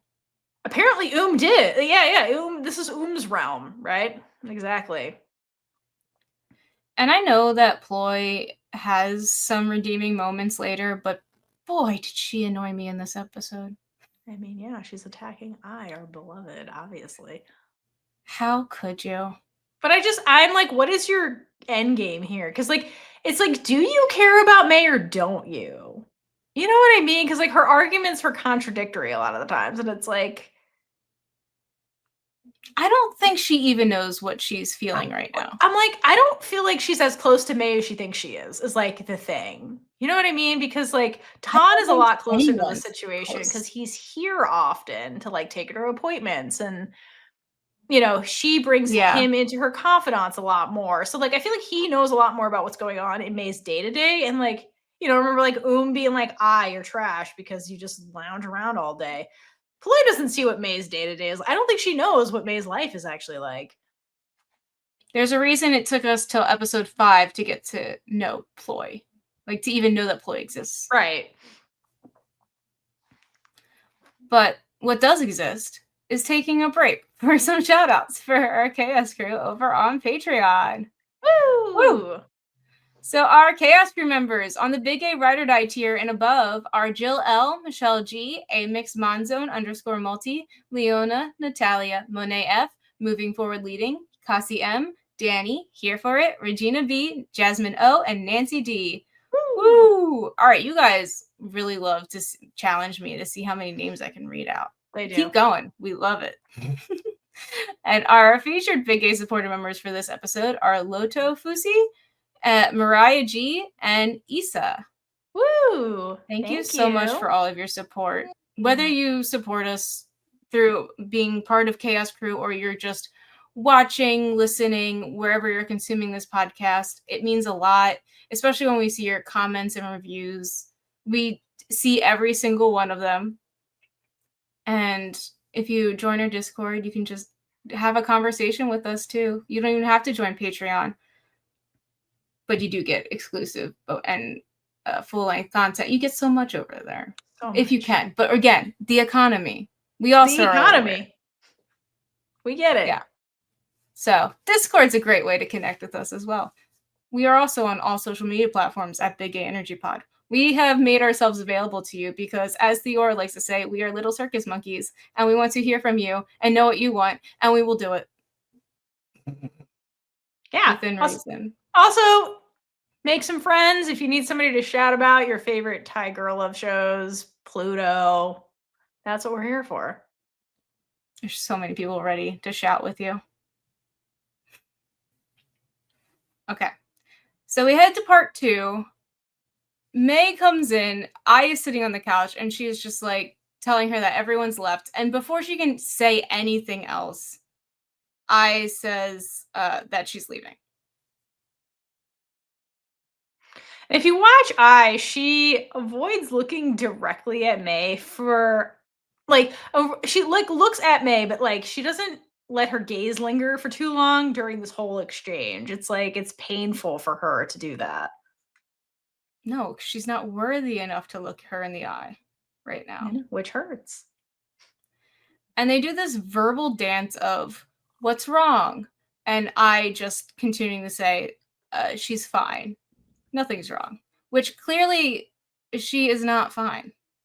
But if you notice when I tries to convince May, she puts her whole ass into it, or she tries to make it as believable as possible. Like if you hear her voice when she's like, I'm fine, it's very cheery sounding, and she just like grab May's hand and pat it. Like she's trying to give as many non-verbal cues as possible to convince May that she's fine. So like, she does try to sell it, even though we know she's devastated right now. And May also knows that I is not fine because she does know I. She does. And she knows I is I. But that's not what we're here for right now. Anyway, so May takes a guess that Ploy is the reason she's upset because I think she's inferior to her. Great job, May. Great job. A+ detective skills. And when I doesn't respond, May continues saying that it's because of the food thing, and then the fortune teller. And May continues to say that that's just how Ploy is, that she has high walls and she's not nice and friendly. That was an understatement for today. I love this, where May's basically like, yeah, Ploy's a bitch, but she's my bitch. It's basically what she says. We got history. I can't let her go. You know. You're friends with Pang. Pang is also kind of a bitch sometimes, but we love her. Your whole friend group is kind of a bitch sometimes. Okay, that's just what you guys are to each other, and you love each other for it. Exactly, that's what friends are. But May says that she doesn't think that I is inferior to anyone, and because I may as well be the damn sun, because she is the center of May's universe. She is. And May makes it a point to sustain physical contact with I throughout this conversation. Like at some point, she even pulls I's hand into her lap and holds onto it with both hands. Like obviously, she's now doing physical things to comfort I, but also I think part of May is afraid of like I's gonna bolt, and so she's like literally holding onto I for as long as she can, kind of thing. The bolter. Yeah. So again, that's May does that a lot throughout the series, just holding on to I. Please do not run. Don't go looking for something in your car for 2 days. Yeah, that's her desperation showing. But the issue for I is that someone else does think she is inferior, and she doesn't think that she's a good match for May because of that. Because like she can't easily integrate herself into May's world. No. And all I can think about right now is what Ploy can give her that she can't. Because to I, again, only to I, she's not even giving May the truth of who she is. Yeah. Which is big. That's literally everything. Yeah, everything. But again, it's only to I. Yeah, and so at this point in the conversation, May was clutching onto I's hand, and I pulls away, like breaking their physical contact. And to me, all of this just really goes back to the flashback with that flashback was so important to everything that happens here. Like again, I has been told over and over again by the universe that she is not good enough, especially when she tries. And so every time she does try to go after something that she wants, someone comes in and crushes her dream by telling her she's not good enough. Let's go back to, oh, I want to be a writer. And she tries to go show her grandmother. And what happens? Grandma crushes her dreams. And then she's like, oh, I can get a better job and get a better life. And what happens? You're not qualified for this job. So throughout the show, we're at episode 5 now, and we've seen many episodes of I going on this journey when she meets May, where she starts to dream again and she starts believing in herself again and having hope for the first time in who knows how long. And May has been like kindling this tiny flame of hope that she's been holding. And now here she is with May, who's like becoming her safe space, and then meets May's inner circle. And it feels like this cycle is repeating itself all over again, that I's been trapped in her whole life. And she's just like, I'm destined to lose this too. Like, why did I even... Having hope was so foolish of me. And then May, who realizes she's losing I in this conversation because I pulled away physically from her, she pauses. There's like a pregnant pause. And then May says, And truly, this would have been an amazing time to call her I. It would have been a great time to be like, I, or I-oon. Because like, I needs to know she's worthy of May's love, not So like, this would have been a great opportunity to say her actual name. I'm just saying. There's a couple moments like this, and I know I pointed out one earlier. Not in this episode. But this one. It's like so many times. But yes, this one. Again, she needs... May. Right. This would have been a great time. This would have been an amazing time to call her by her actual name, because like that would have thrown I off of it. And that would make like what May is trying to say more impactful, where she's like, I don't think you're inferior to anyone. To call her I-oon in this moment would have really solidified everything May was saying, where she's like, I know who you are. I don't think you're inferior to anybody. Like that would have like, I would never leave May. Like if May is Yeah. here, I would never leave her like ever again. It's just Like, getting wow. lost Yeah, you because chose she me. thinks it's for Exactly, because there's always that doubt. The shadow of is always the doubt in the Ai's mind, where she's Mhm. like, maybe she doesn't mean me. Maybe she doesn't fully choose me. Yeah. If Fucking May. she knew it was me, then she would completely change her mind. Correct. That would have changed everything if May told her right here, like, I know who you are. But we're not there yet. It's only episode 5 of 12. Can't reveal that too soon. No, way too soon. Damn. So what May does is try to reassure Ai by telling her that what other people think isn't as important as what she thinks. And this is the reverse of what happened in high school, because back then I had to give May the courage to stand up for herself. And now May is having to give Ai the courage to be and love herself. Like, she has to give herself confidence. Mm-hmm. Yeah. Compliments. And, like, they're compliments. Yeah, it goes back to compliments, but it's just so beautiful that they can help each other in basically the same way. Yeah.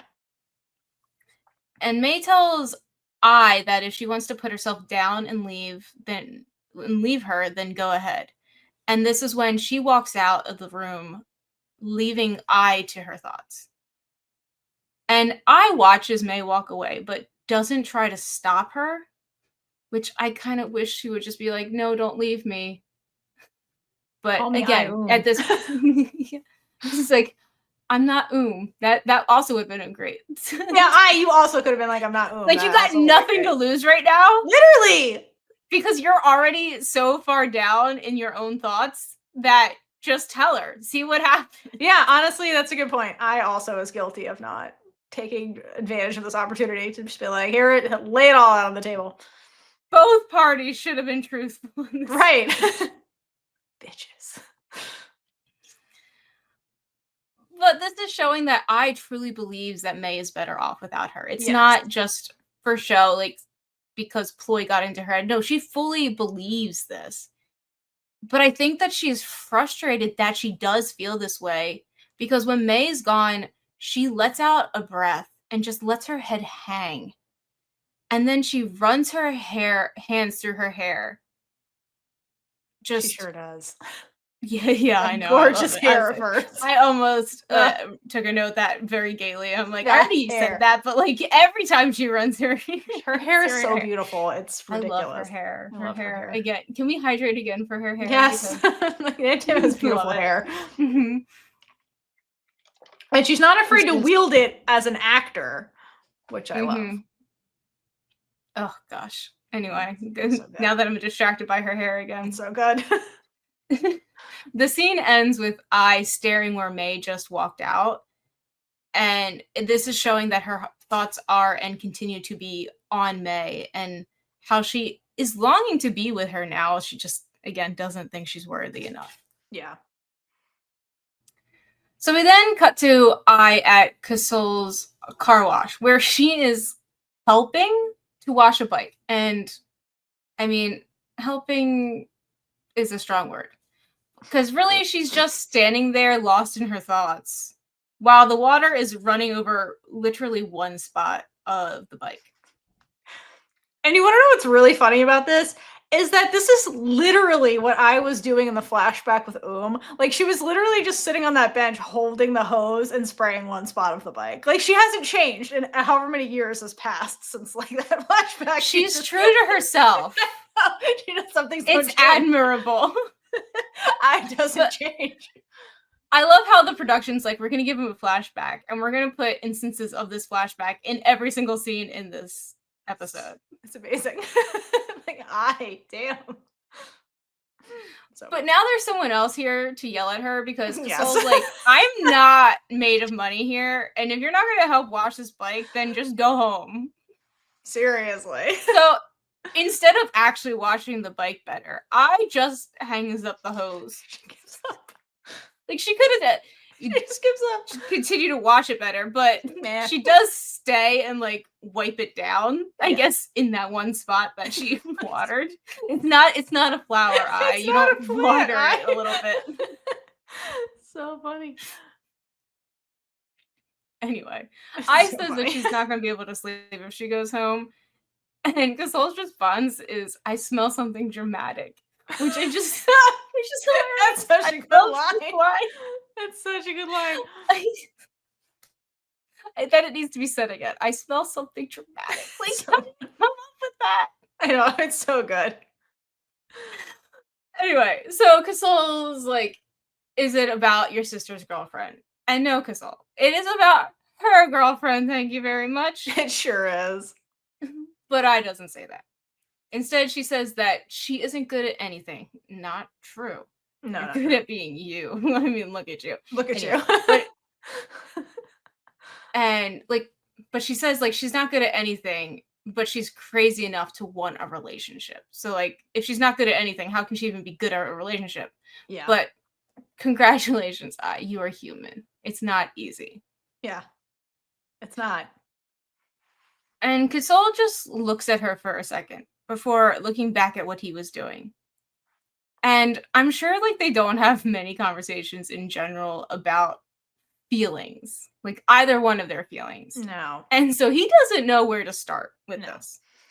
So he just addresses it head on by saying, "Because your feelings for her are too intense." And I looks over to him like, what does that have to do with anything? Which shows she really doesn't know how she is feeling because Kosol is absolutely correct. Her intense feelings are the reason that she feels inadequate. Like, this relationship is the first thing that she truly let herself want in a long time. And it's not even the full truth for her. Like, she's living a lie. Again, it's a shadow of on this Shadow. relationship. And she cares for May so much that she doesn't have enough self-confidence to feel like she's enough for May.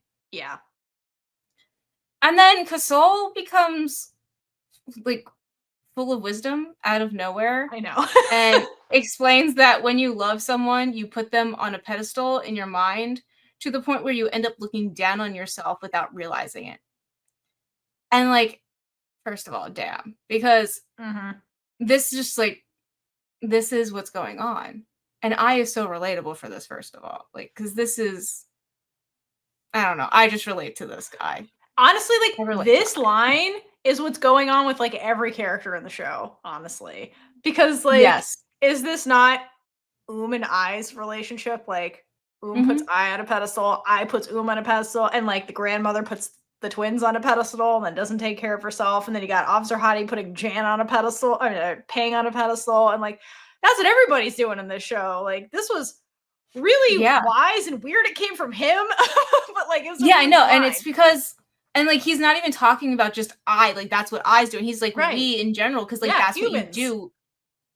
Yeah, like, Yeah, that's humans do what this. we do in life. Yeah. Yeah, it was And, really like, real. where the hell did that come I don't from? know. It's like and he's fully reading into the situation. He doesn't even have all the facts of what's going No. on, Neither does I. Like, none of them have all the facts, and they're just here they are. but he does know I. Yeah. And because he's grown up with her and seen how she reacts to things too. Because, like you said, was placed on a pedestal in Aya's mind, leading her to believe that she couldn't be as smart as her and she was worthless. And this is confirmed when Kosol points out that she used to tell him that she didn't know why she should succeed when already did that for her. Also making it seem like they're one person. Yeah, and it's like I eh, I in general literally puts everybody on a pedestal. Everybody. She puts MeeMaw on a pedestal, her friends to some extent, May, and that's why she's always sacrificing herself for them because she thinks less of herself, basically. And so that, I think that's You partially know, why it's easy for I to be like, your happiness is more important because you mean more in life than I do, kind of thing. yeah, her self-confidence, self-worth Oh, it's is in the just trash. so It's in the trash, but it's like negative. you see how it was like beaten out of her by just like this cycle of being told you're not worthy over and over and over again. She just gave up. Like, it's an exhausting battle to constantly be in that battle and constantly lose or feel like you're losing. So, Poor girl. Yeah. So Kosol, continuing his wisdom, gives I motivation to change things by reminding her that she has a reason to live a better life now and be successful in a way that can't do for her. Because she does have a chance to fix what broke. Because what I know is like was terrible in this relationship. Seriously. So this is something that couldn't do. This is something that she can succeed in. That's such as a long good as point. May wants it. Because May is a person who has free will. Of course she does. We all know that she does. And as long as Ploy stays at least 10 feet away from I at all times. Yeah. Like, okay, yeah. So like think about it also like in I's mind, like, okay, so the line of like be better in a way that couldn't be for you, basically. Like, okay, so in I's mind, she delayed school and chose to live paycheck to paycheck so that the academically gifted twin, could go to college because she saw how MeeMaw was struggling to put them both through cram school. And then I's like, but now you're neglecting yourself, MeeMaw, because MeeMaw puts the twins on a pedestal. And then I's like, no, you need, but what if you die? Who's taking care of us? So I was like, don't give money for my education. Just put it all towards and you get medicine. So basically, like, I decided at a young age that like success would then be her success because I was like an investor in that. She was part of the journey by being like, I'll sacrifice my money so we can go to and MeeMaw. And if they succeed, then I succeed. And then the irony, of course, is that motivation to be successful was because she loved I. And so like the both twins are doing this thing where like that's why was so defensive in the flashback where she's like, why can't you just try? Because she also wants I to succeed. And like they want like they kind of like vicariously live through the other one a little bit. But then like it makes them resentful of each other in some ways because they can't see the full picture of the other person. And so it's just, yeah. And I love what Kosol is basically saying is like, love yourself. It's kind of what he's saying. He's like, you need to love yourself. You put too much love in other people and like expect that to be your happiness when like you need to love yourself and chase your own happiness, which is what I was trying to do until this fucking ploy incident happened, right? She was with Pang and she's like, I'm going to do what makes me happy. That's cool, right? Remember she had that conversation with Pang and here's her other friend being like, you should chase your own happiness, you know? Her friends do know her really well. Freaking ploy, man. Anyway.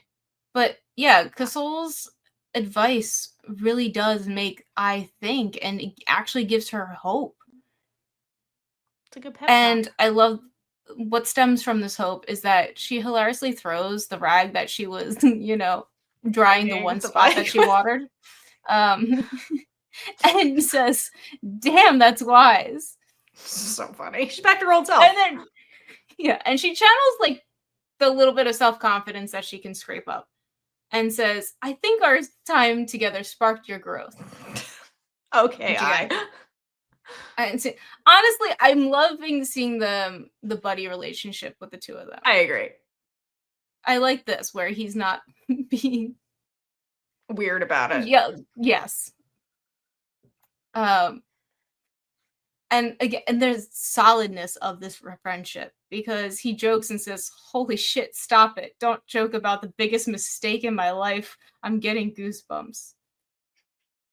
And again, just props to this actor. He's so good. Because not even just this, but like the earlier line too, he has such great line delivery and the actions. And in this one, like he truly, it looked like a visceral reaction to hearing I joke about this time in their life.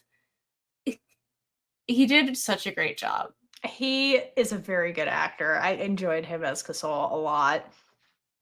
I also want to say, in the end of the series, we find out what he means by this was the biggest mistake. So it's basically, it sounds like he's being buddy with I and being like, wow, I like, ew, we're friends. But really what happened was he thought I was and tried to go after her and then realized it wasn't It was, she had a May situation where he's like, oh, this is not the twin that I'm into. And that's why it was a mistake. And then they ended up being friends. But really he wanted and ended up I as a friend. So that's what he means by biggest mistake. It actually was a mistake. which I find really fucking funny. I did forget about that. Thank It's you so for funny. bringing that up because thank God. That's why he's like ill. Of course, that's what happened. That would happen to him. Oh my gosh. So funny. Anyway, so I comes back to life after this and confidently says that she knows what she's gonna do. And it could just be lighting on the set, but her eyes actually look like they light up. And yeah, I then ask Kosol if he has a computer, which he doesn't, which I feel like she would know. They're pretty close. So anyway, so I has to figure out where to get one to pull off this plan of hers.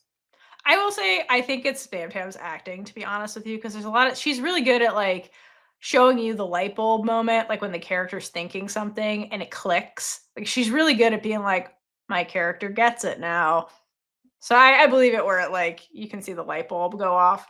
Mm-hmm. She's good at that. This is not the only scene. So while I is figuring out that computer thing that she needs, May is putting the rose I bought in a small vase.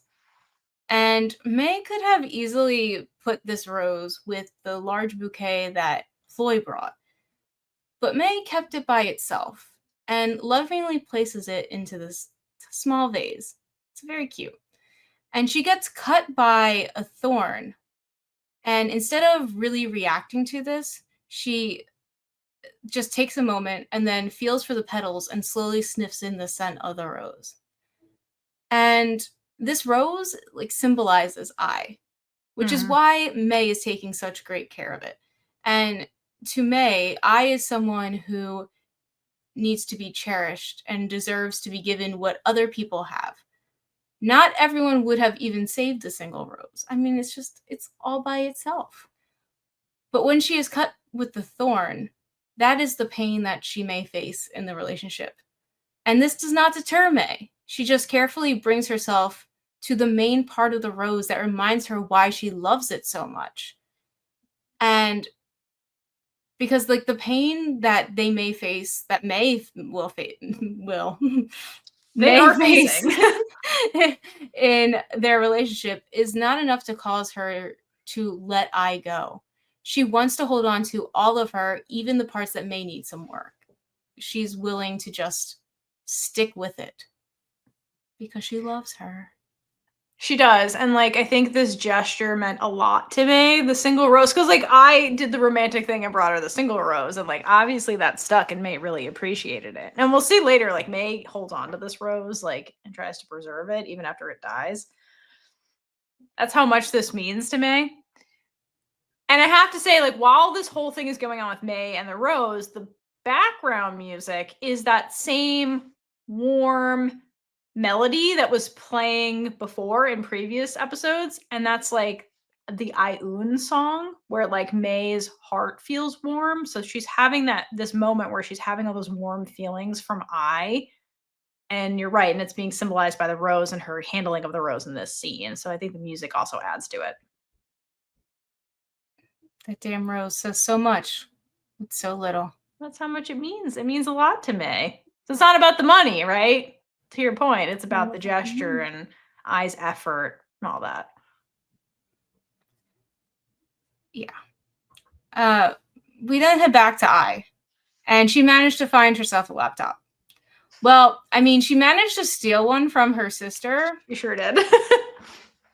And if that isn't a humorous, ironic statement, I don't know what is, because she is stealing her sister's laptop to steal her sister's girlfriend. The one which, again, like, is not the case.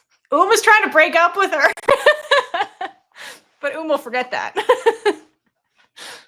But, like, poor because I know. she even has to help her sister get the girl when she's in a coma.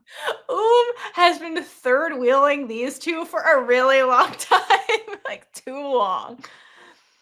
Okay, and then it's really interesting. So after I is like sneaking around the house with the laptop, she talks to herself and basically says, she like asks like, is it okay if I borrow your laptop? Like, I don't know anybody that's got one and I need it. Because Book Eye would never. Book Eye would steal this laptop and then gaslight later about it. Like, I think it says something that Show Eye is like feeling a little guilty about borrowing this laptop, but she's like, desperate times, I really need it. I hope you understand. And then when I gets no answer, she's just like, I'm taking this. She walks away. And then we get this shot for like a good couple of seconds of their living room. And I noticed like behind the couch, there's drawings. I assume from when I and were children. And it's really cute. There's like a house with like a rainbow over it. And there's some other like doodling that I don't know exactly what it is, but it's really cute that like evidence of like cheerful, cute little I and are like on the wall. That's like really cute and charming for like whoever did set decoration to like either that's part of the set and this is somebody's house, or they like purposefully added that to be like when they were children, look what they did. Like it's really cute little detail. Do you think partook in this though, or was she too much of a good girl? I feel like this is when their parents were alive and like they were doing this together. Okay, that's fair. Or do you think like when MeeMaw's running the shop, eyes drawn on the walls? Because she would. She would totally do that. She would. She'd be like, I don't want to hear this. Yeah. All right, so I is planning to start writing her novel for May. That's why she needs the laptop. Before we get into this, yes, that's why she needs the laptop. So before we get into this and why this is her idea, we have to take a minute to talk about I using Gmail. Because yes. I paused the episode on the email, and of course my brain's like, oh, it's Gmail. And then I'm like really looking at it. Oh, there's a lot more here. Let's look at it. So for this, I'm assuming that she emailed herself what she started writing before and is downloading it so she can continue it. That would make sense. Which means if she did email it to herself, that means her Gmail name is Pluto 1930. Which 1930 is the year that Pluto was discovered. Cute. Nerd. And then if you look at the email is part of Pluto 08 at gmail.com. It's going to come back later to haunt us all. Yeah. And I feel like I'm forgetting something because I was like, why is it 2008? I don't know. That I don't know. Okay. All right. So 2008, I was like, all right, there has to be something. Why did we choose 08? So I just Googled Pluto 2008. And apparently in astrology, Pluto moved into Capricorn on January 25th, 2008 until January 21st, 2024. If you have no idea what that means, don't worry. Neither did I. Because this apparently means something. And I'm just going to give a quick disclaimer. I know literally nothing about astrology. I know I'm a Virgo. That's about it. I don't know what that tells you about me. And I tried my best to understand what I was reading about Pluto moving into Capricorn because while trying to make sense of why this would be her email address. So I found two sources that I'm going to read some excerpts from. So astrologer Lynn Hayes on their blog says, Pluto represents death and endings and the breakdown of the structures in our life that are required in order to bring transformation and fresh beginnings. Okay. With that in mind, Penelope Ryder wrote a blog on Medium where they say Pluto in Capricorn is where old cycles and phases are coming to an end. Here we need to active self-reflection to examine all internal and outer structures and realities experienced. In contemplation, we acquire new self-knowledge. In looking at the structures of our life, we can then begin to eliminate all that no longer applies or works, all patterns included, and to view emotions, our intellect, the physical, and our spirituality. Changes lead to new cycles. Here we can look and see where our responsibility lies, and we have a chance to acknowledge our own actions and reactions. This is not a time for blame, but a time for deep reflection. Growth can occur, but existing responsibilities and any obligations must be looked at. this is also a time to look at our judgments, becoming aware of our own judgments and how that reflects on how we perceive or treat others. Okay, so for I, she has to do a lot of self reflection and thinking about how she views herself and her relationships. Because during the time of Pluto and Capricorn, from 2008 to 2024, I's life has been changed multiple times. So she lost her parents. She had to adapt to only having her sister and her grandmother and adapt to feeling like she was the black sheep in the family, like being on the outside of their relationship too. Then May was the last big thing, like big change in her life that completely shifted the way she thinks. But I has been hanging on to the thought that she isn't good enough and would never amount to anything. And to the point that they wrote, it's not a time for blame, but a time for deep reflection.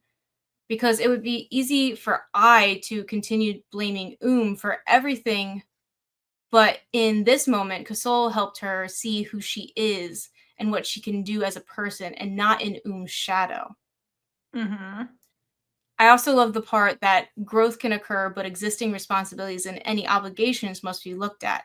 Because I took on the responsibility of trying to make things easier for her sister and grandmother, which did slow her own growth down because she didn't have the opportunity to find out what she truly wanted without having to focus first on others. And the heart of who I is started during Pluto in Capricorn, which was 2008, which is also the heart of I's life. So that is what I'm making out of Heart of Pluto '08. Feel free to agree or disagree, or, this was completely pointless. Let's move on. No, that was great. I love it. That was super meta, and I am also not an astrology gay, so like I appreciated learning that. I didn't know what the hell that even means. So thank you, Caitlin. I think Yeah, it so fits. basically it's just like a time of breaking down everything you thought you knew, like structures, and figuring out. I mean, that is I's journey, and and May to some extent. Yeah, the last part of this Gmail thing we have to address is the subject of the email, which is ka. I'm gonna butcher this. I'm so sorry. Ka kwam rock, which means the value of love. And as I was taking notes and going back, I realized that they conveniently translated this in the episode. However, I didn't realize that it was for the subject, and I thought it was just something else. But great to know that the screenshot I took of it and inserted into this like little bot thingy told me the correct thing. Beautiful. But I also translated the file name, and it mistakenly gave me the last three symbols, and it said grandma. I was like, so why is she naming this novel with grandma? And then Really I finally random. It's she didn't, but I was about to like start analyzing, what is it, because the grandmother, she's trying to prove it to the grandmother, whatever. No, Take that, MeeMaw. the I don't know what to say. It's not like a symbol. But like the phrase or word that's in front of it makes it says novel. But it took a long time to figure that out. Anyway, but the value of love brings us back to the scene and why I is starting to write the novel again. I do think it's really telling that I names her first novel that she dedicates to May The Value of Love. Because like that is the lesson she learns with May, and it's just like really telling that now that's what she's titling this. Yeah, the value of love makes me think of the Book of Love. Now, sorry, there's always a song playing in my head. Always. Anyway, so I says, since you believe in me, I will make it happen. I will be good enough for you. Again, we're always going to be going back to that. I will be worthy of you. I'll be good enough. So I want to use this novel as a way to prove that she is good enough and show others. Because again, it's Ploy and Tan too in here, like thinking that she's not enough for May, which causes her self-confidence to go down even more. So she's showing them that she'll be worthy of May too because she has something to show for herself. Mm-hmm. Because like maybe they'll think this is impressive. However, the main thing is May will be happy by this. Mm-hmm. And so I is very focused on working on this novel, and it's like it finally gave her this focal point for her to focus her energy on. And I love that when we get the shots of I working on this novel, she's like, at one point she like smiles to herself as she's writing something. This is so relatable. Tell me you've never done this where you're like writing like a fan fiction or whatever, and you write something that you really like, and you're like, yeah, that was real good. That's what she's doing. She's like, I'm so good. Look at that. Like it's so relatable because writing is just you alone. Like, you know, it's so good. But then like you go back and read it, and then you're like, damn, I wrote this. You're like, no. Well, no, I'm like, even no, in a good way though too, because you're like, oh shit, no, I actually wrote this. That's why I feel like, damn, that was good. Like I just love that. It's so real. And like, yes, girl, you did. You did. You wrote that. In the scene, we then pan over to I's diary, and I think this is showing that the diary is fueling her story. Yes. Because she actually does put a few lines from her diary into the story, I believe, which... Yeah, I think you're right. And that's why I kind of on the train of like, I think I quit journaling for a while and then like started doing it when she came into contact with May. Because May's the muse for her to write. And I think that pertained to journaling also. Because her journal is a story in itself, too. Yeah. That's why May gets it at the end. So I is furiously working on this novel. Again, she is focused to the point where it is now 4:45 a.m. and I believe I was looking there. I'm like, which one's the little hand? Oh yeah, because it would be the other way around. Or 4:45. I can't remember, but yeah, it's real late. And this is when MeeMaw comes out of her room and is confused why I is still awake at 4:45 in the morning. Yeah, why are you still awake? Yeah, you're not Oom. You don't have light flirting or whatever. Like, yeah, what are you doing? So she goes into I's room to check on her and finds her asleep at her desk. Who knows when she actually passed out? Yeah, I'm hoping it was a little earlier. However, that seems very uncomfortable. I feel like she would have woken up from pain for sitting slumped over. God, seriously. Or she just exhausted herself that much. Okay, so then I love when MeeMaw comes into the room, and then she like smiles, which is kind of cute. And while I took the screenshot of like MeeMaw entering I's room, I noticed that like I has something rainbow colored and really gay in her room. Like if you look on the left side of this frame, yeah. So like, good job, I. Great job being gay. Way to be gay. Before you knew you were gay, because we don't know when you bought that. True. Yeah. Maybe she was gifted it. Maybe Pan gifted it to her. Just trying to subconsciously. It's like maybe this will help. It's from when her and Pang went to Pride. So then MeeMaw starts to be lovingly annoyed at this. And I say lovingly because she says things about it giving her back pain. So she's like worried about like it's gonna give her back pain, and then she's like, "You're huge. I can't carry you back to bed." I love this line. Like, what do you want me to do? Put you in bed? You're too big for that. You're not a toddler anymore. So MeeMaw does the next best thing and gets a blanket to cover I up. That was really, really cute. Also, like before she puts the blanket on, she looks over I's shoulder and she's like, "Is that Oom's laptop?" So another thing I just have to point out of MeeMaw bearing witness to weird shit that I is doing, right? She clocked her getting the roses and then kissing the rose and being weird before she left. And now she has Oom's laptop. So like she's starting to notice I is doing suspicious shit and is kind of like filing that away. And then also, but I love how she's like, it couldn't be I's laptop. I couldn't have gotten one. Like, it's Oom's. I think it's Oom. Like, I think Oom has probably seen Oom use it. That's the one computer in the house. It's Oom's, I guess. Because it doesn't seem common to have one. You know. Mm-hmm. Yeah, that's true. Oom had the money in the house. Before MeeMaw leaves her, she asks Sleeping Eye. Eye is not pretending to be asleep here. No, this is a whale when story. Sorry, that got me. What a dumbass.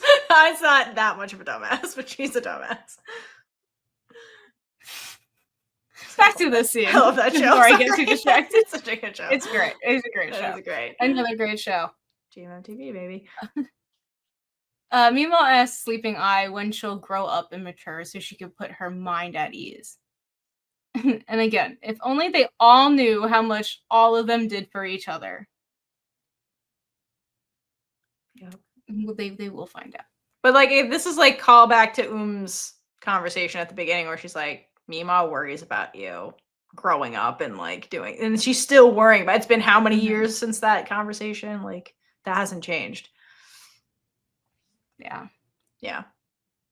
And the last thing that she does is turn off the light while looking back at Eye, and you see her smiling. Cute. And it's just, I love seeing this because, like, in the beginning, you're led to believe that really they just don't have that relationship, and we do see it grow, and we'll see it to continue to grow. And this scene parallels the one where Eye goes to MeeMaw's room to be close to her and covers her with the blanket more. Like, she's already has the blanket on, but she like puts it over her shoulder.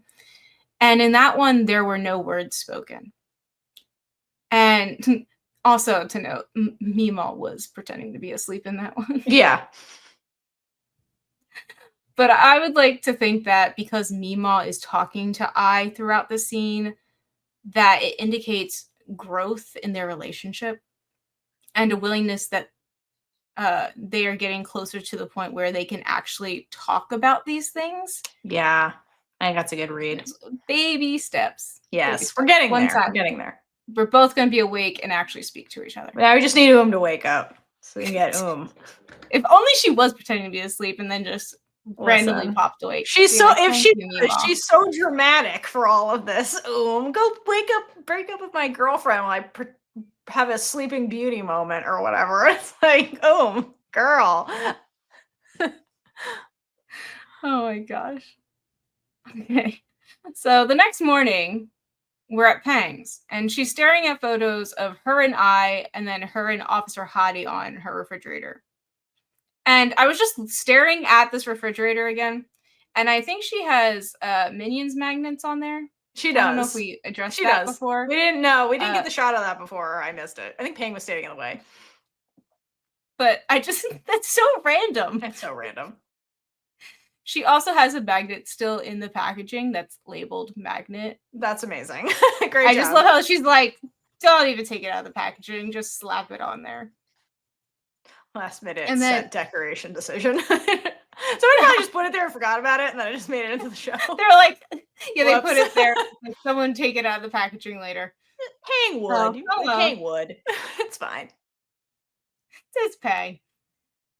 And then you also get a great shot of the camera in the kitchen. So, you sure do. What I mentioned in the last episode we did, she definitely did know that there was a camera there. It's not hidden whatsoever. No. She just forgot about it in that moment with Eye.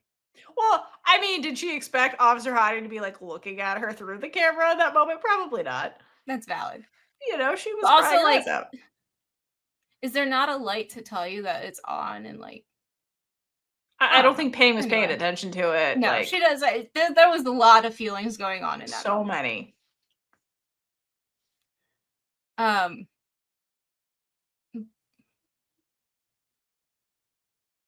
But the main point of her staring at these photos is to show that Pang is really reflecting on her feelings. And it looks like she's trying to compare how she feels for Eye to how she feels for Officer Hottie and trying to make sense of why it feels different.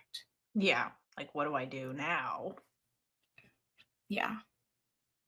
And Pang texts Officer Hottie asking if she is free because she wants to talk to her. We don't actually know that it's Officer Hottie. We'll figure that out later. It'd be nice if they gave us like the names on top, but maybe we weren't supposed to know at this point. Sure. So Pang gives her 0.5 seconds to respond before asking if she's ghosting her and not going to read her texts. Like, this was real rich coming from the woman that would ghost Officer Hottie for hours. Like, she literally ghosted Officer Hottie's text messages, went to I's house, and then continued to ghost Officer Hottie. And then, like, Officer Hottie gets a milliseconds to respond before she's like, is this projection? Because, like, you've been ghosting Officer Hottie the whole show. Bitch has a life, too. Bitch has a job. Like, she's Batwoman. No, she's not. She's saving people from whatever, the law. I don't know. Like, girl, come on, calm down. She's Officer Hottie. I think it's like, Pang is so used to Officer Hottie being so desperate that, like, Officer Hottie does read the text right away and responds right away that Pang's like, are you dead? You didn't respond in 30 seconds. Like, Officer Hottie's been consistent in that, and Pang is not. So I think that's why she's like, oh, you're ghosting me now? It's been 30 seconds. That's fair. But yeah, Pang sometimes. Yikes. Either way, yikes. She was on the toilet and did not bring her phone with her. She's showering. Leave her alone.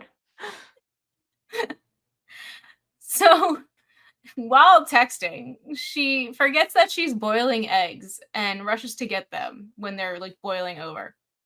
And it says a lot that she's so focused on texting that she completely ignored the eggs she was cooking, because this is exactly what she did in her relationship with Officer Hottie. Because she was all in on the relationship, trying to ignore her feelings for I, but as I occupied more of her mind, Officer Hottie was completely forgotten. Hence what you talked about, like she was ghosting her. All the time. Also, kudos to the actor that plays Pang. I think her name is Sis or C's. I don't know how to say it, so I don't know. In my head, I say size. Size. Feel free to correct us nicely in the comments. Correct us in the comments. I really don't know how to say her name, but I love this actor. I love her little detail of, like, after she throws the boiling water in the stove, she goes back to the burner and turns off the stove. I love that little detail, because oftentimes in shows, like, actors will do things like forget to close the door, or like, because they're like in the scene. But I like that she's like, gotta turn the burner off, because only you can prevent kitchen fires, Pang. I love that. Good detail. Good acting choice. Turn it off. That's just me. Anyway, so overcooking the eggs must have been the breaking point for Pang, because she ends up just like calling Officer Hottie, who's like, you know what, I can't wait for this, and asks if they can meet. Also, shout out to the crew, because the sound department decides to give us that beating heart sound effect during this moment to like ratchet up Pang's anxiety that she's essentially having. Hence why I think she's being so extra about Officer Hottie getting back to her. She's just riddled with anxiety, and that's why we get like that beating heart moment. Yeah, she's probably like, she wants to get this over with and like not drag it out. Yeah, for sure. Like, it's been eating at her. Yes. Which I'll get into. Like, I'm so impressed with her through the rest of this part that we'll get there. We will just get there. Anyway, so Officer Hottie meets Pang at a place that means a lot to their relationship, at least for one of them. And as we get... All right, so we talk about Officer Hottie in her uniform, and Dior and I have had a conversation about if we see Officer Hottie more in her uniform than regular clothes.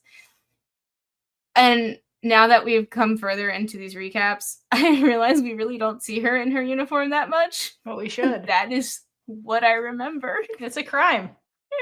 Listen, she got the nickname because of the uniform, which is what we see her in, and it just stuck. That is her nickname. Yes.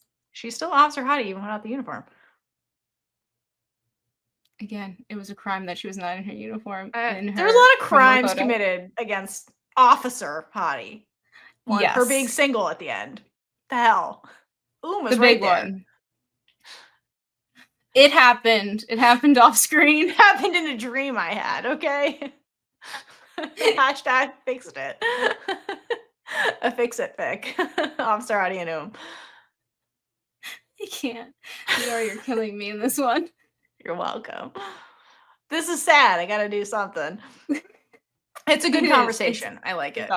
It's about to get sad, but it's about to get real and real needed. Let's do it. So Pang thanks Officer Hottie for meeting her, and Hottie's like, my girlfriend wanted to see me. Of course I came. And the final nail happens in this relationship where Officer Hottie is surprised by the place Pang picked.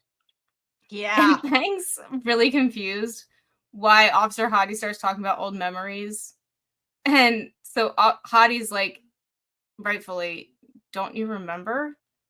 And so we get this whole flashback to their first meeting. So apparently Pang picked this place and did not remember this is where they first met, And which is a huge thing in their relationship. That says a lot about where they're both at with their relationship. Where Officer Hottie remembers in vivid detail the first time they met, and Pang's like, what?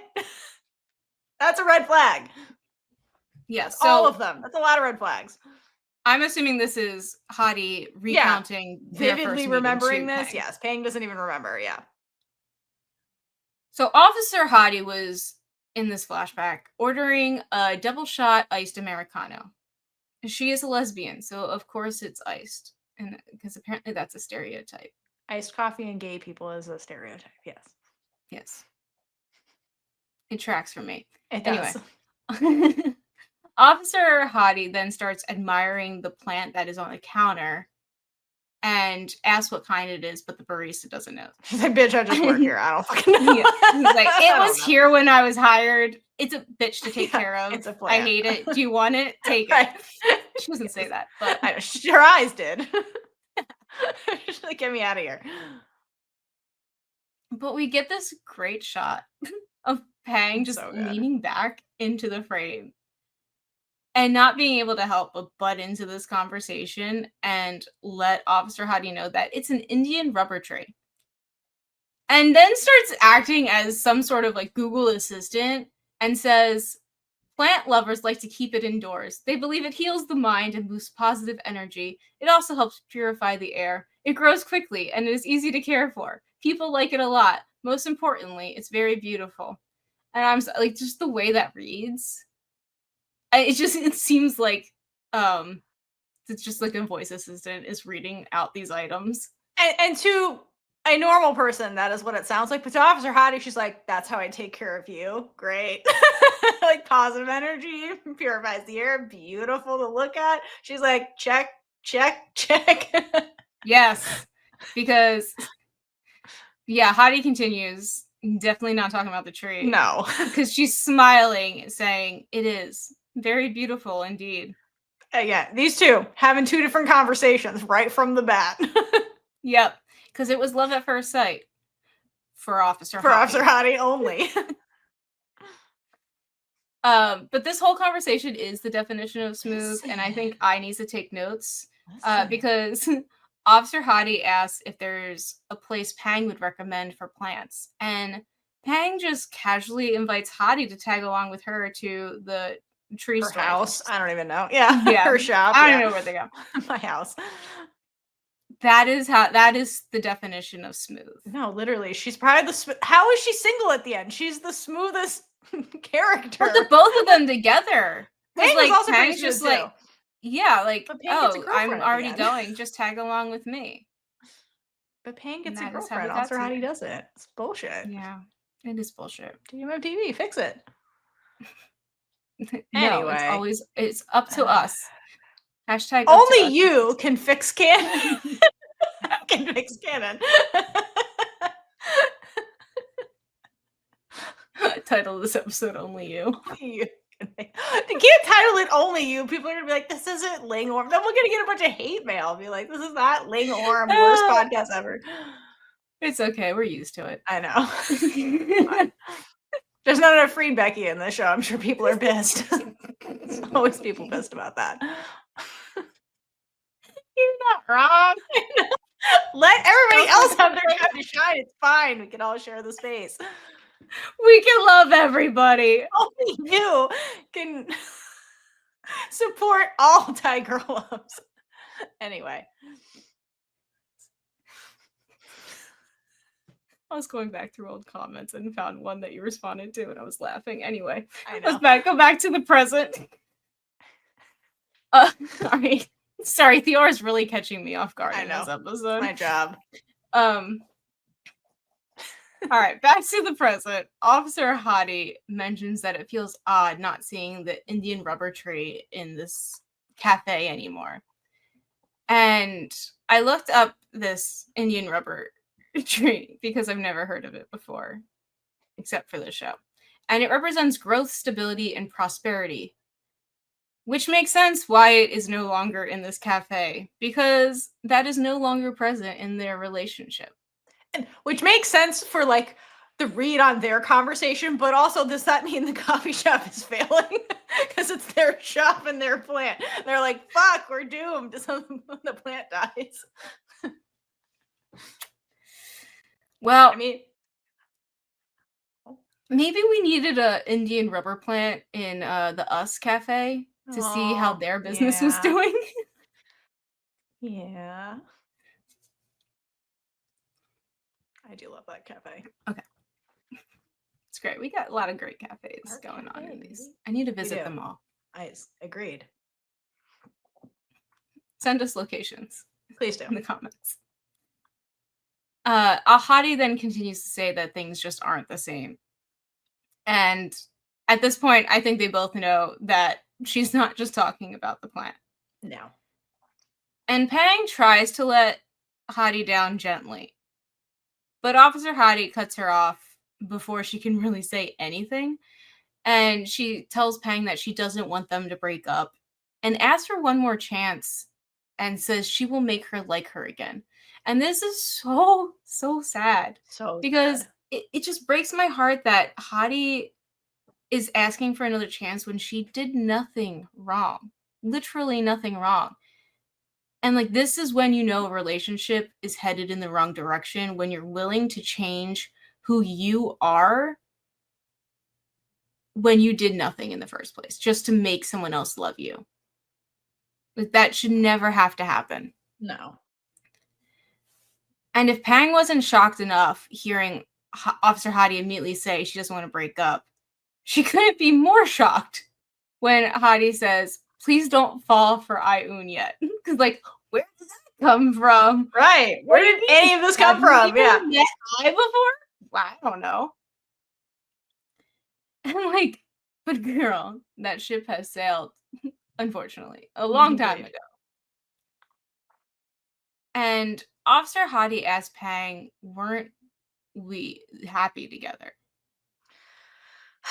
And it's sad how desperate Officer Hottie is in this scene, because think about it. She came to this coffee shop and she looked all happy and shit.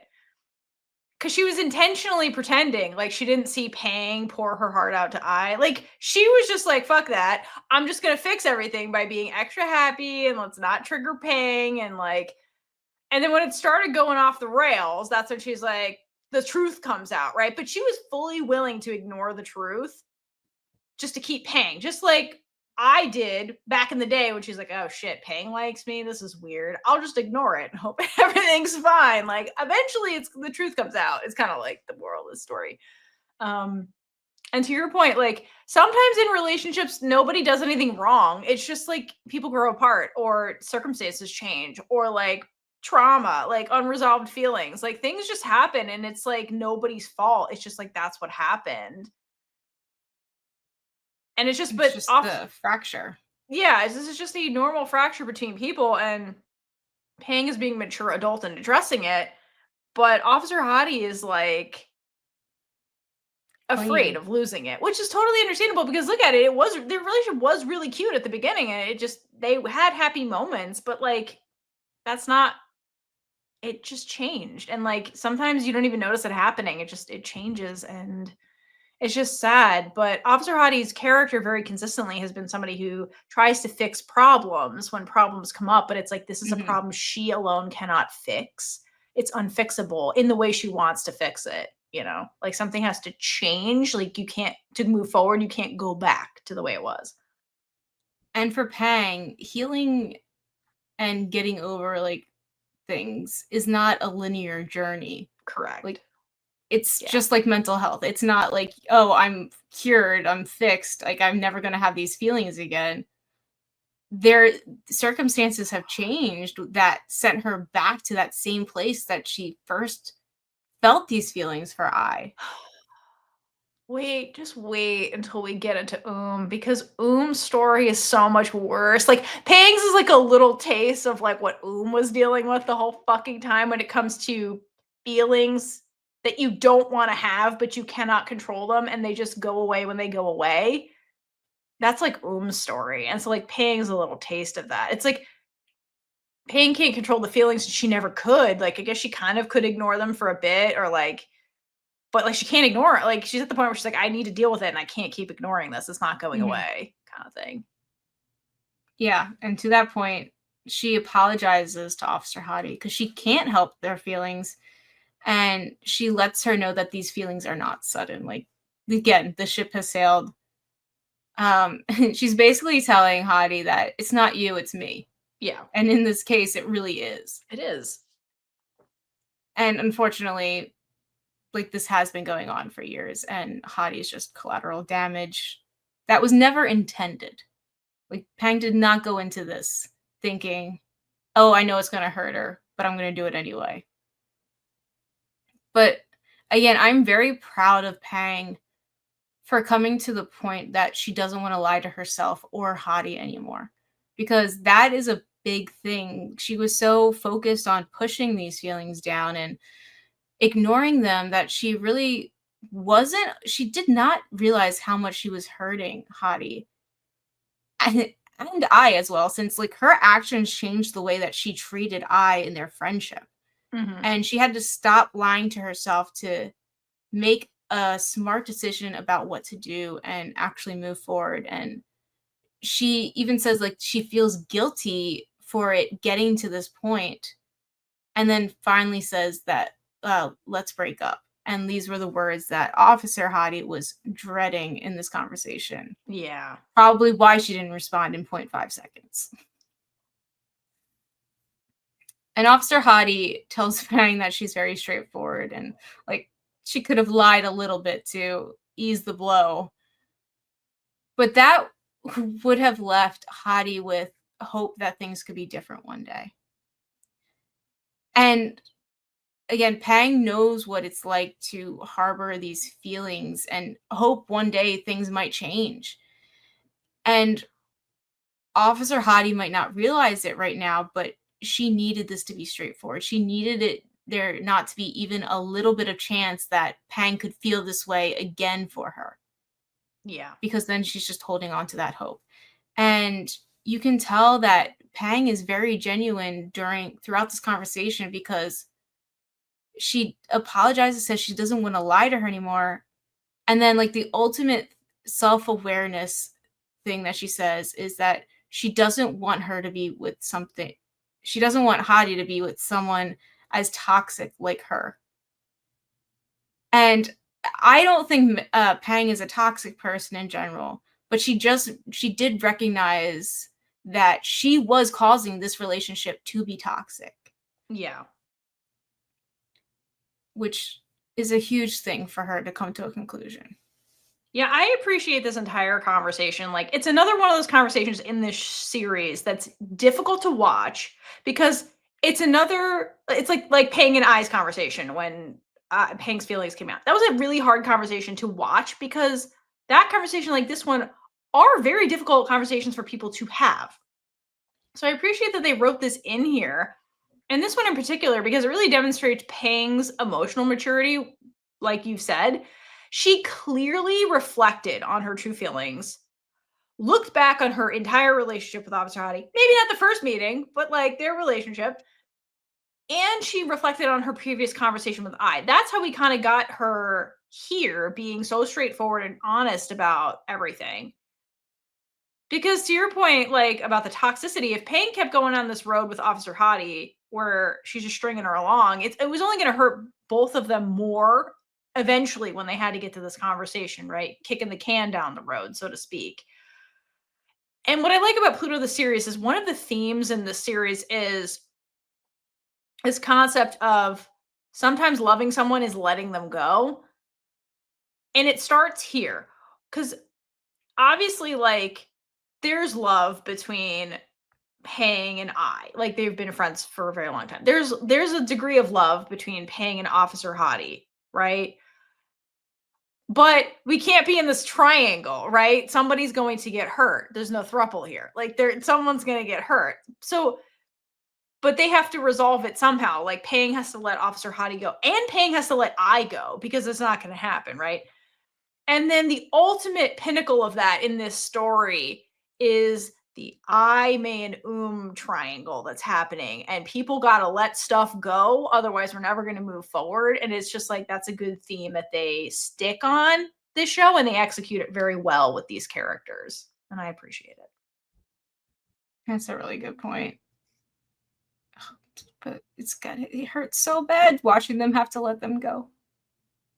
But it's, for the greater good. Everybody ends up processing, healing, moving on, moving forward. And they do preserve their friendship, like Pang and Officer Hottie eventually, the way Pang and I did.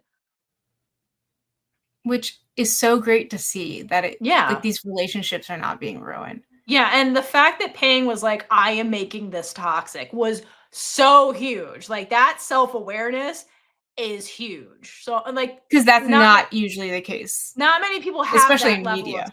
Not many people in life have that level of self-awareness, which is why you don't see it in media.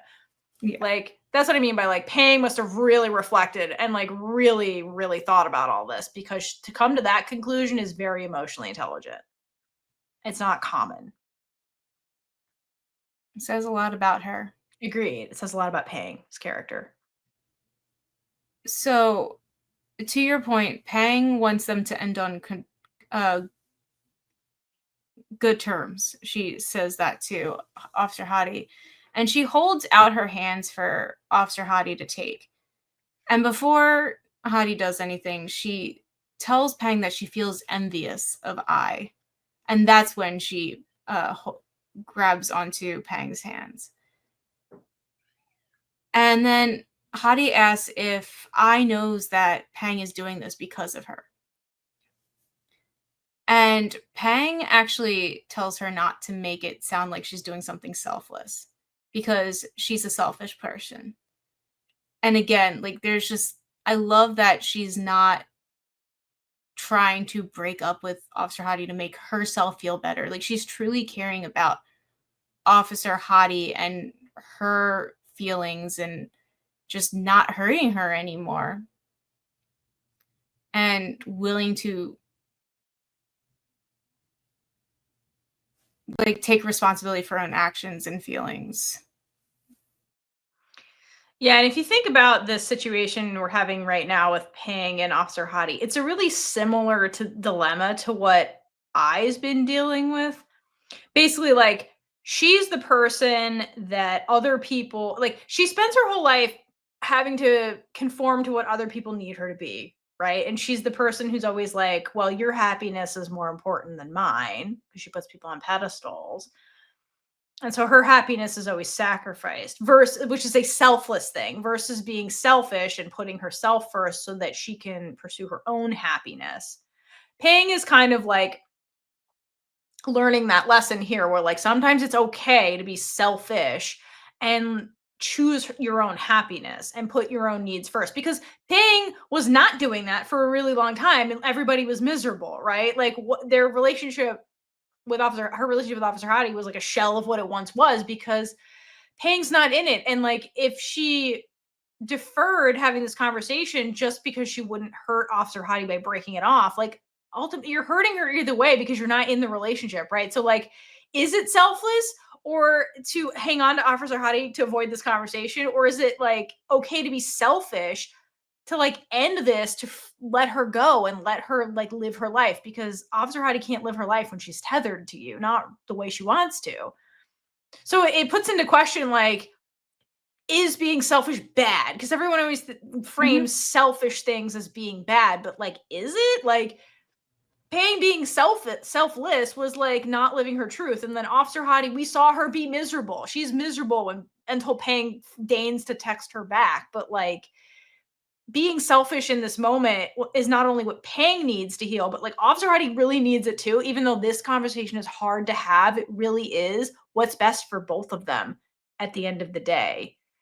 Like, same with like I's going on a similar journey, and it's like, and she's gonna have to hurt to get May, basically. But it's like, and in the end, like it works out because that selfishness actually like does liberate everybody at the end. It's just like we're gonna go through a rough patch because heartbreaks suck. And emotions are hard, and you can't control when you have them, and that's the fucking shitty part. Like, Officer Heidi doesn't want to feel this way, you know? Like, she's been in a loveless relationship for a while. Like, she doesn't want to feel like that, but like, she can't control the feelings. But when Pang's out of the picture, she's going to be forced to actually confront her feelings and like process them and move on. But like, as long as Pang is like, quote, in her life like this, she's not going to do that. So like, Officer Heidi's holding herself back in a way. And, you know, Pang's going to free her up to do that. It's just tough love, I guess, in a way. I will say through this podcast, you have fully like reframed my thinking of selfish, because I still remember the first conversation that like you brought up someone was selfish, and I was like, no, they're not. And then you're like, yes, they are. It doesn't mean it's a bad thing. And this is a great example of being selfish is needed, and it isn't a bad thing. Yeah. It's like martyrdom is very much in our culture, where it's like sacrificing yourself is the greatest thing you can ever do. And it's like, especially with women are always supposed to sacrifice for everybody. That's seen as a glorious, that's how you get glory or like whatever. But like, everyone's fucking miserable. Okay. It's like, it's really not a good thing. It's not black and white is the point. So yes, thank you, Caitlin. Like, sometimes it's okay to put yourself first. And that's if that's selfish, that's like, it's not a bad thing. It's just, Pang's learning to love herself, okay? Just like Kosol. She wasn't there to hear Kosol's wisdom, even though they're friends. Like, I smell something. It's a shame. Shameful here. Whatever. What did he say? I smell something dramatic. I smell something dramatic. Yeah. It's so good. What a line. You know, I need more wisdom. I don't even know how to say that as an action. I need more wisdom like that. Wise. I need more wise Kosol. Right. We end this episode with Hottie looking into Pang's eyes, and Pang only being able to look into Hottie's eyes for a few seconds before she looks down, and she looks ashamed of how she feels and what this has come to. And I just want to hug both of them and tell them it'll be okay. But I can't for Hottie because she just keeps getting screwed over by everybody. The production, we said that last episode. She gets screwed over by production of Pluto.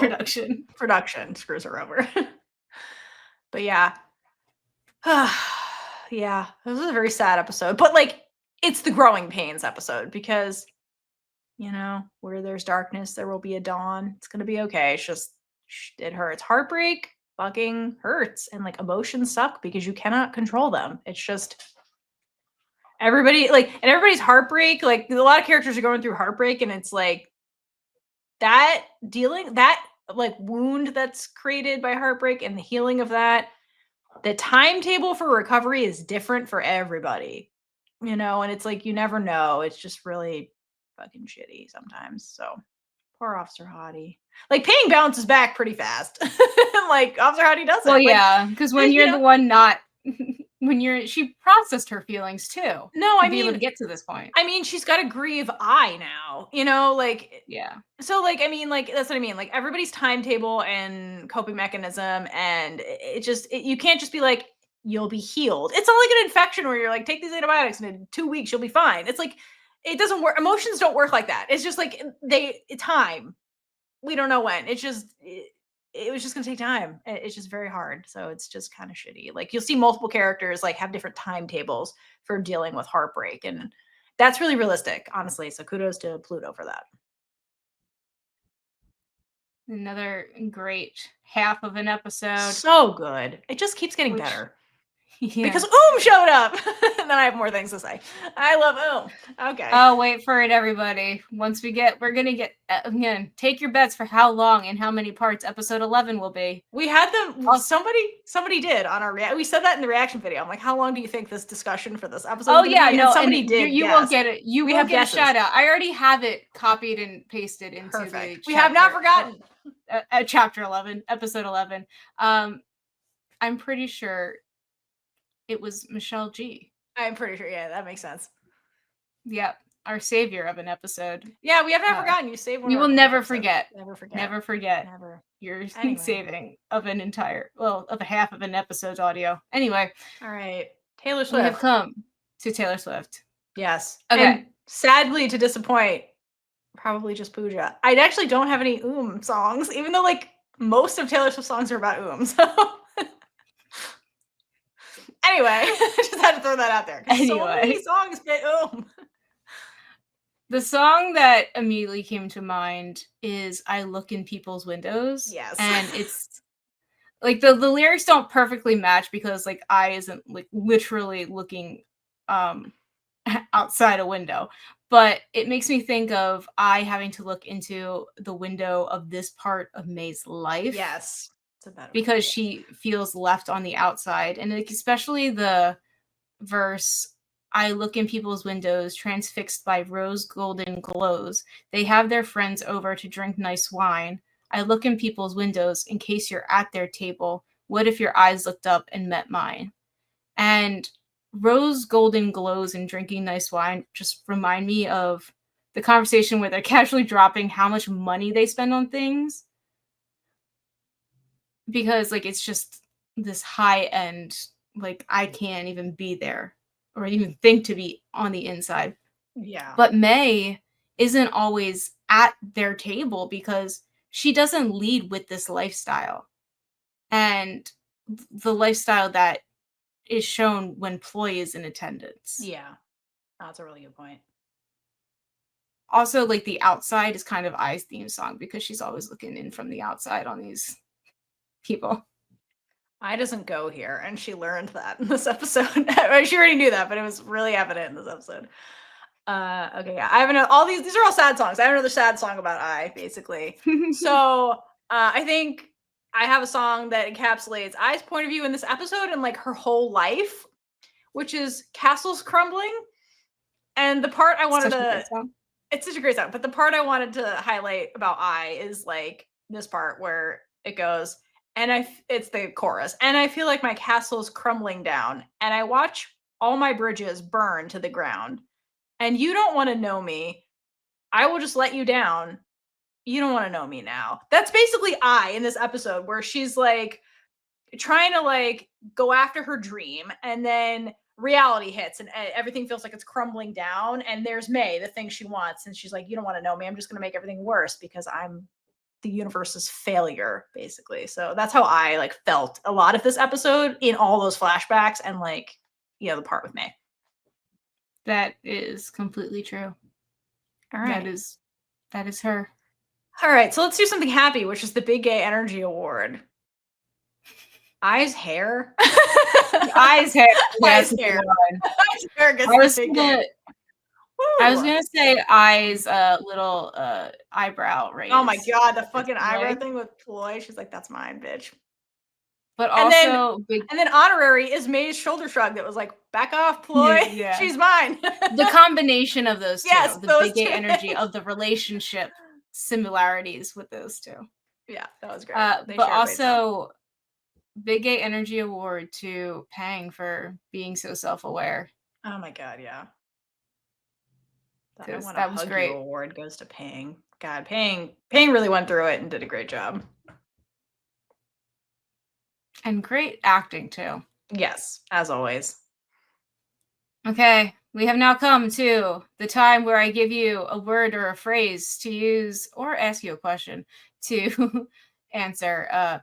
But it's going to be a phrase today. So use this in a comment or a review. And your phrase today is only you.